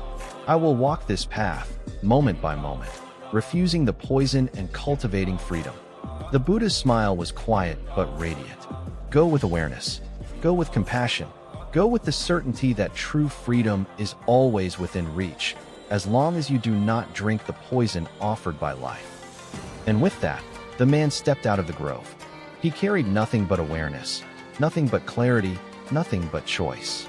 He knew the world would continue to challenge him, that poison would still be offered, that circumstances would test his practice. But he also knew that he was no longer bound. He was free. For the first time, he realized the profound truth. The poison cannot bind you if you do not accept it. And that inner freedom, once discovered, is the most powerful gift of all, a gift to oneself, and through one's presence, to the world. The man walked on, each step deliberate, each breath mindful, carrying within him the peace, clarity, and resilience that come from living without poison. The world continued as it always had, but he had changed. He had awakened. And in that awakening, he discovered the lasting, unshakable joy of true freedom. The morning air in the grove was cool and fresh, filled with the gentle sounds of nature, the rustle of leaves, the distant call of birds, the soft trickle of a nearby stream. The man walked slowly among the trees, his steps unhurried, his mind unusually calm. It had been months since his first encounter with the Buddha, and though the world around him remained the same, its joys, its sorrows, its provocations, he felt profoundly different. He remembered vividly the anger that had once consumed him, a storm that erupted without warning, fueled by insult and perceived injustice. That anger had been like a fire, burning fiercely, demanding expression, dominating his thoughts, and shaping his actions. It had led him to the Buddha in his first encounter, seeking confrontation, seeking validation, perhaps even seeking revenge. Yet, in that moment of silent refusal by the Buddha to accept his anger, the first seed of understanding had been planted, a seed that had grown slowly, nurtured by reflection, awareness, and practice. Sitting beneath the familiar tree, he reflected on how much he had changed. He realized that true power did not lie in reacting to every slight, in asserting dominance, or in controlling outcomes. Instead, true power lay in awareness, in choosing not to accept the poison offered by others. By refusing to drink the venom of anger and resentment, he had begun to reclaim his life. The Buddha approached silently, as he always did, his presence serene yet commanding respect. "You seem at peace today," he observed gently. The man nodded, a quiet smile playing on his lips. "I feel as though a weight has been lifted," he replied. "Not because the world has changed, but because I see it differently. I no longer live at the mercy of every insult, every provocation, every perceived injustice." The Buddha's eyes glimmered with quiet wisdom. And that, my friend, is the essence of liberation. The world offers poison endlessly, yet you remain untouched if you do not accept it. This understanding is the beginning of true freedom. The man reflected on the times when anger had surged within him, when he had felt wronged, insulted, or humiliated. In the past, he had believed these emotions to be signs of his strength, proof of his vitality, and a defense against vulnerability. Now, he saw them clearly for what they were, signals of attachment, reminders of his own expectations and fears, invitations to choose consciousness over compulsion. By refusing to accept these offerings, he had begun to transcend the cycle of suffering. "Teacher," he asked softly, "how does one maintain this freedom in the midst of life's endless provocations?" The Buddha gestured toward the stream flowing gently nearby. "Observe the water," he said. "See how it encounters rocks and fallen branches, yet continues to flow. It does not resist. It does not cling. It does not become entangled in obstacles. Awareness is like this water. When poison arises, acknowledge it, observe it, and let it pass. You do not need to give it a home in your mind." The man knelt by the stream, watching the water swirl around stones and drift past floating leaves. He understood the metaphor more deeply than ever before. Life would continue to present challenges, people would still provoke, and circumstances would remain beyond his control. Yet the freedom he now possessed did not depend on changing the world. It depended on how he related to it. By cultivating awareness and choosing not to accept the poison, he had reclaimed his autonomy, his peace, and his clarity. Even now, the man continued, I feel anger and frustration arise occasionally, yet I do not act on them. I simply observe, and in doing so, they lose their power. The Buddha nodded. This is the practice. The poison may appear, but only if you take it into yourself does it harm you. Awareness is the antidote. Freedom is not the absence of poison, but the presence of choice. By observing, you maintain sovereignty over your mind and heart. The man reflected on his past relationships, where anger and resentment had poisoned his interactions. He saw now that he had often inflicted suffering upon himself, imagining slights where none were intended, dwelling on perceived offenses, and replaying old wounds. These habitual reactions had bound him, creating cycles of misery that were entirely of his own making. Awareness had revealed the futility of these patterns, and in that revelation, he had discovered liberation. And compassion, he asked, does it come naturally when the mind is free from poison? The Buddha smiled softly. Yes, when the mind is no longer entangled in reactive anger, compassion arises naturally. You see the suffering of others without judgment. You understand that those who provoke do so from their own ignorance, fear, or unresolved pain. Your freedom allows you to act from wisdom rather than compulsion, to respond with kindness rather than hostility. The man felt the truth of these words resonate deeply within him.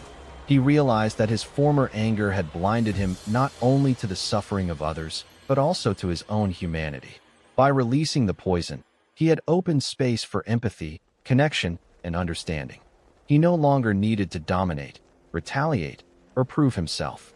The energy that had once fueled his rage was now available for awareness, compassion, and deliberate action. Teacher, he asked finally, will the poison ever disappear entirely? The Buddha shook his head gently. Emotions will arise, as they always will. Anger, frustration, and pain are natural. But suffering arises only when you accept them, when you give them a home. By observing without attachment, you remain free.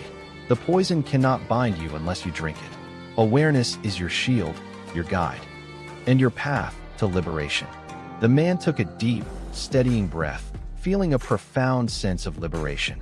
He had come to the grove seeking confrontation, expecting to assert himself, to claim a sense of justice. Instead, he had discovered something far greater, the ability to govern his own mind, to choose his responses, and to live without being imprisoned by the emotions and provocations of the world. He rose and looked around the grove, sensing the life that pulsed through it, the gentle sway of trees, the birds in song, the sunlight dancing on leaves. Everything remained the same, yet he was no longer the same. He carried within him the knowledge that true power lies not in changing others, but in mastering oneself. He had tasted freedom, and it was unshakable. The Buddha placed a gentle hand on his shoulder. Remember this, the poison offered by the world cannot bind you unless you accept it. Each moment of awareness strengthens the mind, deepens understanding, and cultivates compassion. Freedom is not a destination. It is a practice, a living choice, an unfolding path. The man bowed deeply, gratitude swelling in his chest. I understand now. I will live with awareness. I will refuse the poison. I will choose freedom moment by moment, breath by breath. The Buddha smiled, a quiet, radiant expression. Go with this awareness. Walk in freedom. Let the presence of your mind illuminate the path for yourself and for others. The poison may visit, but it cannot remain where it is not received. As the man walked out of the grove, he felt the world moving around him, unchanged yet fully revealed in a new light. People would still speak harsh words. Circumstances would still provoke. Life would continue its endless rhythm of challenge and uncertainty. Yet he was no longer subject to it. He had discovered the eternal truth. The poison cannot bind you if you do not accept it. And so he walked, fully awake, fully aware, carrying within him the profound gift of inner freedom.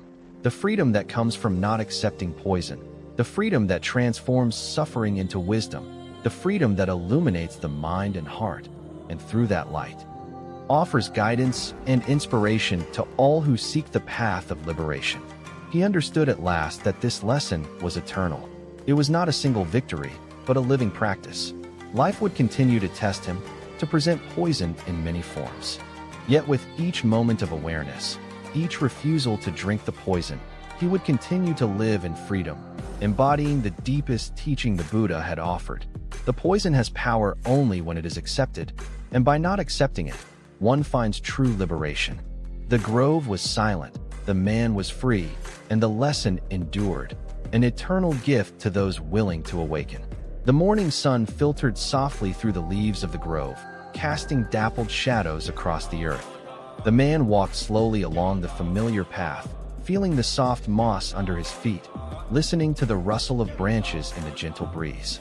His mind, once a storm of anger and resentment, now moved like a calm river, flowing steadily and observing the world without clinging. He reflected on the countless moments in his life when anger had ruled him, how often he had believed that his fury protected him, that it defended his honor, that it acted as a shield against injustice. Yet he realized now that the fire he carried had never harmed anyone but himself. Every insult, every provocation he had felt, had ignited a reaction in him, and in feeding that reaction, he had been consumed by his own rage. The world itself remained largely untouched. The people who had wronged him had moved on, oblivious to the storms he carried inside. The Buddha appeared nearby, serene and unwavering as ever. "You have walked far on this path of understanding," he said, his voice gentle, yet carrying the weight of deep truth. "What have you discovered about anger?" The man bowed slightly. "I have discovered that anger is not a weapon against others. It is a fire that burns the holder. It consumes the heart, clouds the mind, and steals the peace that one cannot reclaim until it is let go. I see now that in seeking to harm others with my anger, I only harmed myself." The Buddha nodded, his gaze calm and penetrating. "Yes, anger is a poison, but it is self-administered. It burns from within, and no outward target is truly affected unless one chooses to act on it. The moment you cease to feed it, the fire weakens. Awareness is the water that quenches it."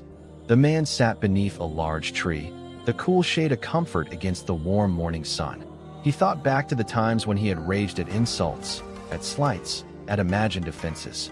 He recalled the sleepless nights, the gnawing tension in his chest, the restless energy that drove him to speak harsh words or seek revenge. Every time, he had justified the fire as necessary, claiming it was righteous indignation. But now he could see clearly that anger had never achieved justice. It had never brought peace. It had only chained him to suffering. "Teacher," he said softly, "why do we cling to anger, even when it harms us so much?" The Buddha smiled faintly. "Because anger feels powerful. It gives the illusion of control. When the mind is untrained, it mistakes heat for strength and reaction for wisdom. We hold on to it because it seems to assert ourselves in the face of threat. Yet this power is an illusion. True strength comes from choosing awareness, from seeing the fire and deciding not to ignite it further." The man nodded. He remembered the countless arguments he had had, the moments when anger had taken over his voice, his gestures, his thoughts. Each time he had thought he was defending himself, he had actually surrendered control to the fire within. Every outburst had left him exhausted, hollow, and restless, while the object of his anger often remained indifferent and scathed, moving through life unharmed by his wrath. The truth of the Buddha's words struck him deeply. The first victim of anger is always the one who holds it. Every emotion, even anger, has a natural purpose, the Buddha continued. It signals dissatisfaction, hurt, or fear. But to cling to it, to nurture it, is to misuse it. The fire is meant to illuminate, not to consume. When you see anger arise, notice it, understand its source, and let it pass. Do not allow it to take hold. In this way, it serves its purpose without burning you alive. The man closed his eyes, feeling the weight of these lessons settle deep within. He could feel the remnants of past anger, small embers that still flickered from time to time, trying to reignite. But now he observed them calmly, like sparks that drifted past in the wind, unable to take root. He breathed steadily, letting each inhalation and exhalation wash over the lingering heat. cooling the fire from within. He thought of his past relationships, the disputes, the moments of jealousy, resentment, and frustration. Each incident had seemed monumental at the time, but now, with clarity, he saw them as temporary disturbances, emotional waves that had surged through his mind and body, leaving marks only because he had held on to them. If he had observed them without attachment, they would have passed like the wind through the trees. The realization filled him with both humility and liberation. He had been the one who allowed himself to be burned, not the world. "Teacher," he asked, "how can one live in this world without anger, when provocation seems constant?" The Buddha gestured to the stream that flowed quietly nearby. "See the water," he said. "It meets rocks, fallen branches, and other obstacles, yet it continues to flow. It does not resist, it does not cling, and it does not allow the obstacles to dictate its path. Your mind can be like this. Observe the fire of anger, acknowledge it, and let it pass.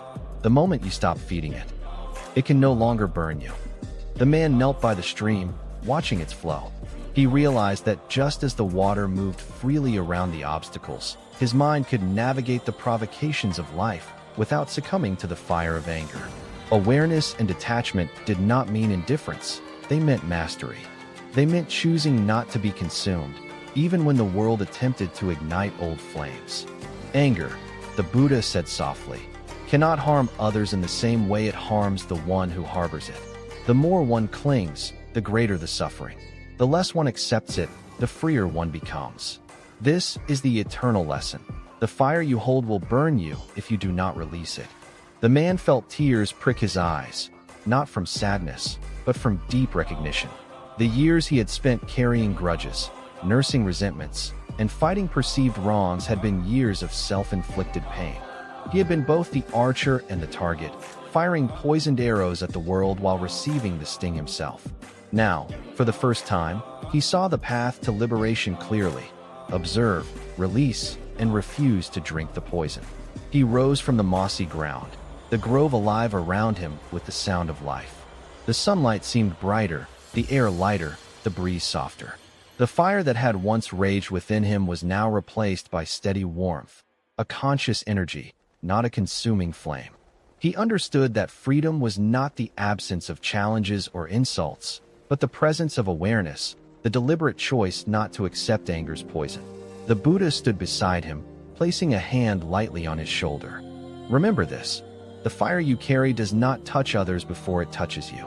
Awareness is the key to extinguishing it. In mastering your mind, you master the first true obstacle in life, the fire within." The man bowed deeply, gratitude flowing through him. "Thank you, teacher.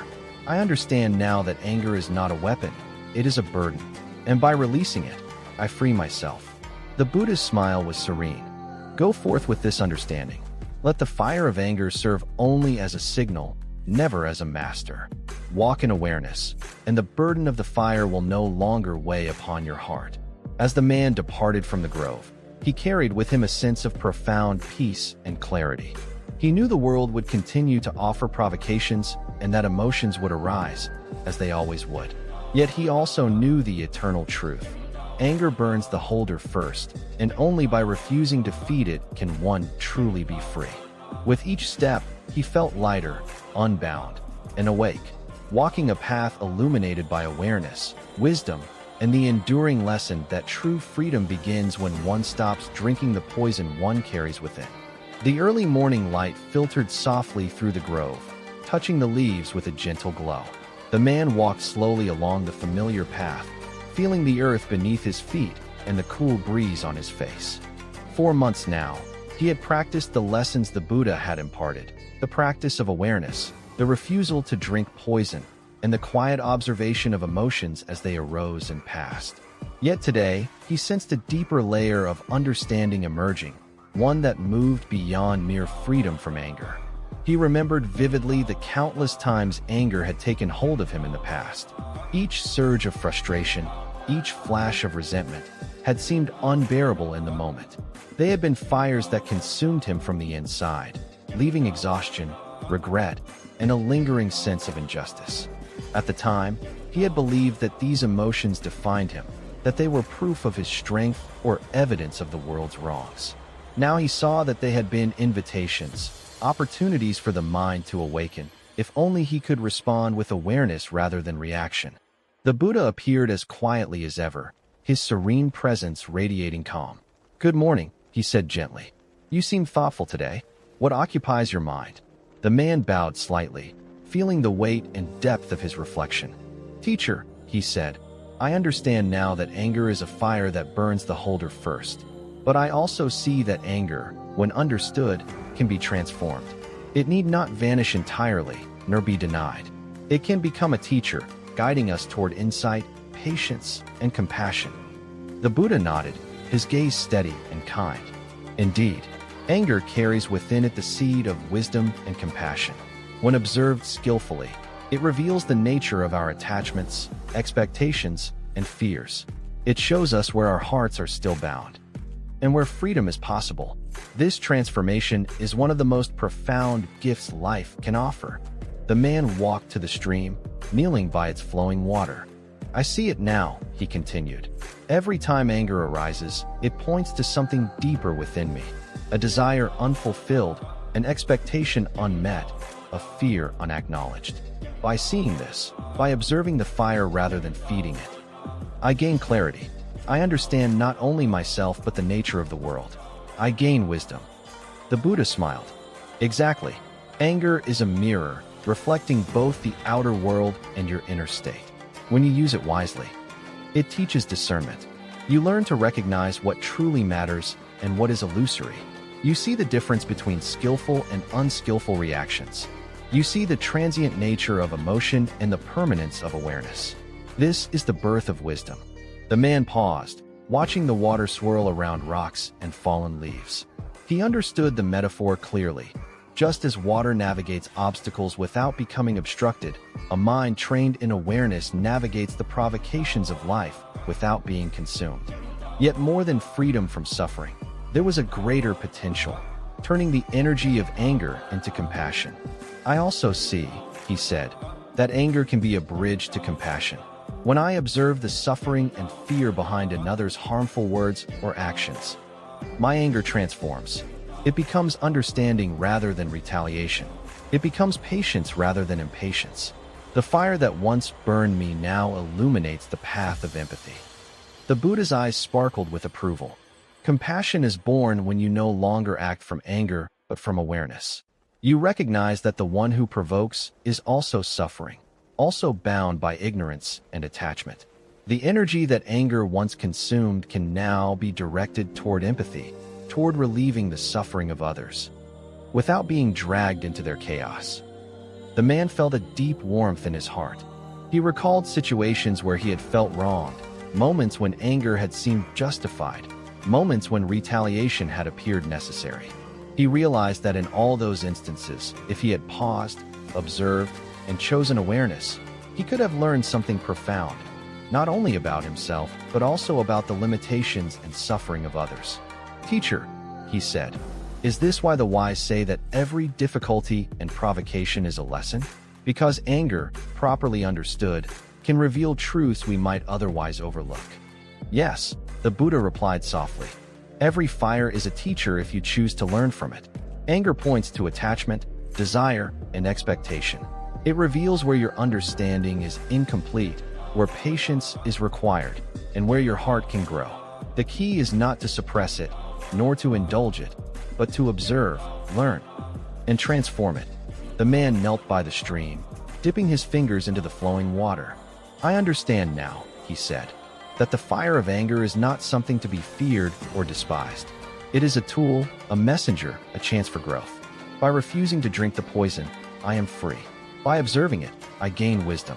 And by transforming its energy, I can cultivate compassion. The fire that once burned me can now light the path for others."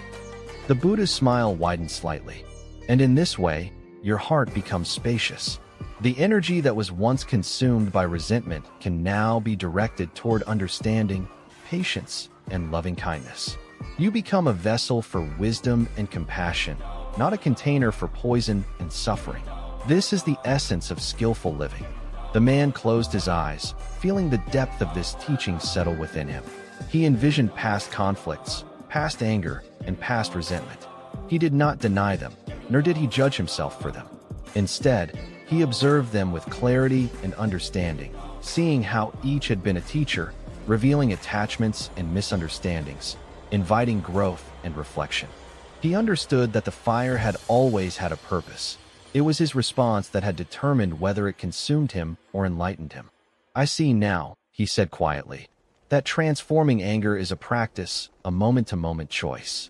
Each time anger arises, I have the opportunity to gain wisdom, to extend compassion, and to deepen my understanding. It is not a one-time act, but a lifelong journey. And the more I practice, the more the fire becomes a light rather than a wound." The Buddha placed a hand lightly on the man's shoulder. Indeed, the path of transformation is continuous. Anger will visit, as it always will, but you are no longer its victim. Your awareness allows you to harness its energy, to see clearly, to act skillfully, and to cultivate compassion. In this way, the fire serves life rather than destroys it. The man opened his eyes and looked at the flowing water. The stream continued its journey, unaffected by obstacles, carrying leaves and reflections alike. He felt a profound connection to this flow, understanding that his mind, like the water, could navigate the challenges of life with clarity, wisdom, and compassion. The fire that had once threatened to consume him could now illuminate the path, for himself and for others. He rose from the stream and turned to the Buddha. "Thank you, teacher. I understand now that anger is not merely a danger or a burden. It is a messenger, a teacher, and a source of potential. By transforming it through awareness, I gain wisdom. By letting it reveal the suffering of others, I cultivate compassion. The fire that once burned me can now guide my heart and illuminate the world around me." The Buddha's eyes glimmered with gentle pride. Walk in this understanding. Transform fire into light. Let every moment of anger become an opportunity for awakening. This is the practice of life, moment to moment, breath to breath, thought to thought. And in this practice, you discover the true meaning of freedom, wisdom, and compassion. The man took a deep breath, feeling the warmth of awareness fill him. The grove seemed alive in a new way, the wind softer, the sunlight brighter, the sounds of nature more vivid. He knew that the journey of transforming anger was ongoing, yet he felt equipped, mindful, and ready. The fire, once a source of suffering, was now a beacon of insight. He walked onward, each step deliberate, each breath conscious, carrying with him the eternal lesson. Anger, when transformed through awareness, becomes the wellspring of wisdom and compassion. The fire that once consumed the holder now illuminates the path for all. And so he walked, awake, aware, and alive, walking not as a victim of his emotions, but as a master of their energy, turning the trials of life into a river of insight and a light of compassion for the world around him. The grove was bathed in the golden light of early morning, the soft rustling of leaves and the gentle song of birds creating an atmosphere of serene harmony. The man walked slowly along the winding path, feeling the earth beneath his feet and the cool breeze on his face. Months had passed since his first encounter with the Buddha, and the lessons of awareness, non-acceptance of poison, and transformation of anger into wisdom and compassion had become woven into the fabric of his daily life. Yet today, he sensed that the practice extended beyond his own mind and heart. It had begun to touch the world around him. He remembered the fires of anger that once consumed him, the restless nights, the harsh words, and the heavy weight in his chest. Those fires had seemed unassailable at the time, unstoppable, and necessary for survival. Yet, he now understood that they had been illusions of power, and that the only true danger they posed was to himself. The realization had brought freedom. But now, a new truth emerged. Inner peace does not merely free the one who cultivates it. It radiates outward, affecting all beings it encounters. The Buddha appeared quietly, his presence steady and calming as always. "You have walked far on this path," he said gently. "What insight have you gained from observing the fires within yourself?" The man paused, letting the gentle morning light touch his face. "Teacher, I see that the calm within is not a solitary treasure. It is like a ripple in a pond. When I no longer allow anger to control me, my presence itself becomes a source of calm for others. The peace I cultivate spreads naturally, without effort, touching those around me. The Buddha nodded. Yes, the mind that refuses poison does more than free itself. It becomes a conduit for harmony. When you respond to the world with awareness rather than reaction, you transform not only your own suffering, but also the atmosphere of those around you. One calm heart can inspire countless others. The man reflected on the interactions in his life. He recalled the tense arguments, the moments when anger had flared and others had mirrored it, escalating conflict rather than resolving it. He realized that his anger had not only harmed him, but had also created tension, fear, and unrest in others. Now, each time he responded with patience, with measured words and gentle understanding, he noticed a shift. Faces relaxed, voices softened, and even the environment seemed lighter. He understood that peace was contagious, not through force, but through presence. "Teacher," he said, "I have noticed that when I remain calm in the face of provocation, others often mirror that calm. It is as if the ripple of my awareness reaches them, offering them a chance to respond differently, to see clearly rather than react blindly. Is this why the wise emphasize self-mastery before attempting to change the world?" The Buddha's smile was gentle. Indeed, the world reflects the mind. You cannot control the actions of others, nor can you eliminate the provocations they present, but you can govern your own mind. In doing so, you create a ripple, a subtle influence that encourages clarity, patience, and harmony. Change begins within and radiates outward naturally. The man knelt by the stream, observing the water as it flowed around stones and obstacles. He realized that this ripple effect was similar. Just as a single drop of water creates expanding circles across the surface of a pond, so too does the calm mind influence the world in subtle but profound ways. The effect is not forced, it is not coercive. It is gentle, quiet, yet transformative. "Teacher," he asked, "does this mean that by cultivating inner peace, one can indirectly guide others toward wisdom and compassion?" The Buddha nodded. Yes, each moment of awareness, each refusal to accept poison, each choice to respond with compassion rather than anger, sends out ripples. Some may be felt immediately in the reactions of those around you. Others may be subtler, influencing minds and hearts in ways you may never see. The practice of peace is never wasted. It touches the world in ways that transcend your understanding. The man's mind wandered to past conflicts, imagining how things might have been different had he been able to respond with awareness rather than anger. He felt neither regret nor blame, only understanding.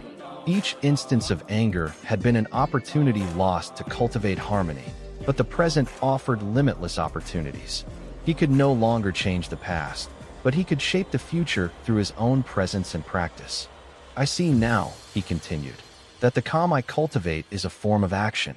It does not force or impose, yet it can dissolve tension, ease suffering, and create openings for understanding. It is a subtle but powerful form of influence, born not of power or control, but of clarity and compassion." The Buddha's gaze softened. The ripple of calm is a gift to the world. It is neither loud nor boastful, but it is profoundly effective. It allows others the space to reflect, to choose differently, and to find their own path toward peace. In this way, the fire of anger, once transformed within yourself, becomes a light that guides others gently and unobtrusively. The man reflected further, considering how often society rewards aggression, anger, and assertiveness, mistaking them for strength. Yet he now understood that real strength lies in self-mastery, in the ability to remain undisturbed, to respond with clarity, and to radiate peace. In doing so, one affects others more profoundly than through force or coercion. He felt a deep sense of humility and responsibility. The calm cultivated within is not solely for oneself.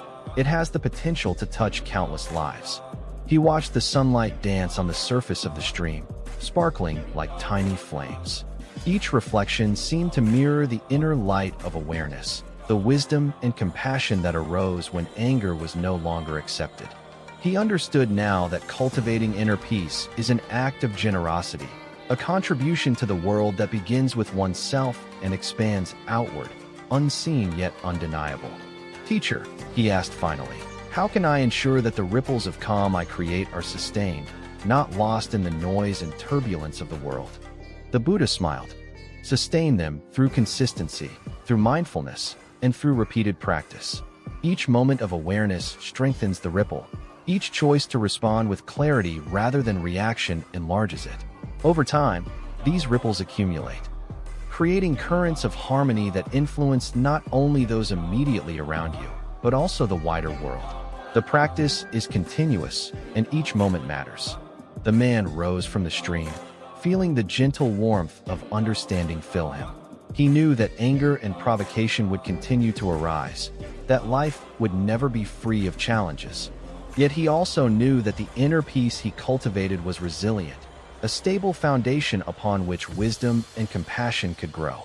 He carried this peace like a lantern, illuminating the path for himself and offering light to those he encountered. He looked back at the Buddha, gratitude swelling in his heart. Thank you, teacher. I see now that the calm cultivated within me is not only freedom for myself, but a gift for the world. Each choice to respond with awareness rather than anger creates a ripple, spreading wisdom, patience, and compassion. The Buddha placed a gentle hand on his shoulder. Walk in this awareness. Let each ripple of calm touch others without effort or expectation. In this way, you participate in the world skillfully, transforming the energy of anger into light and guidance. Remember, your peace is not yours alone. It is a force that touches the hearts of many. The man took a deep breath, feeling the interconnectedness of all beings and the subtle yet profound influence of his own presence. The grove seemed alive with possibility, each rustling leaf and flowing stream reflecting the potential of mindful action.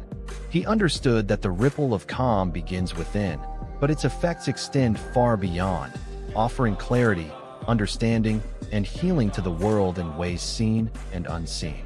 He walked onward, each step measured, each breath conscious, carrying with him the eternal truth. Inner peace is not only liberation for oneself, but also a force that spreads wisdom, compassion, and calm throughout the world. The ripple begins within, but it reaches far beyond.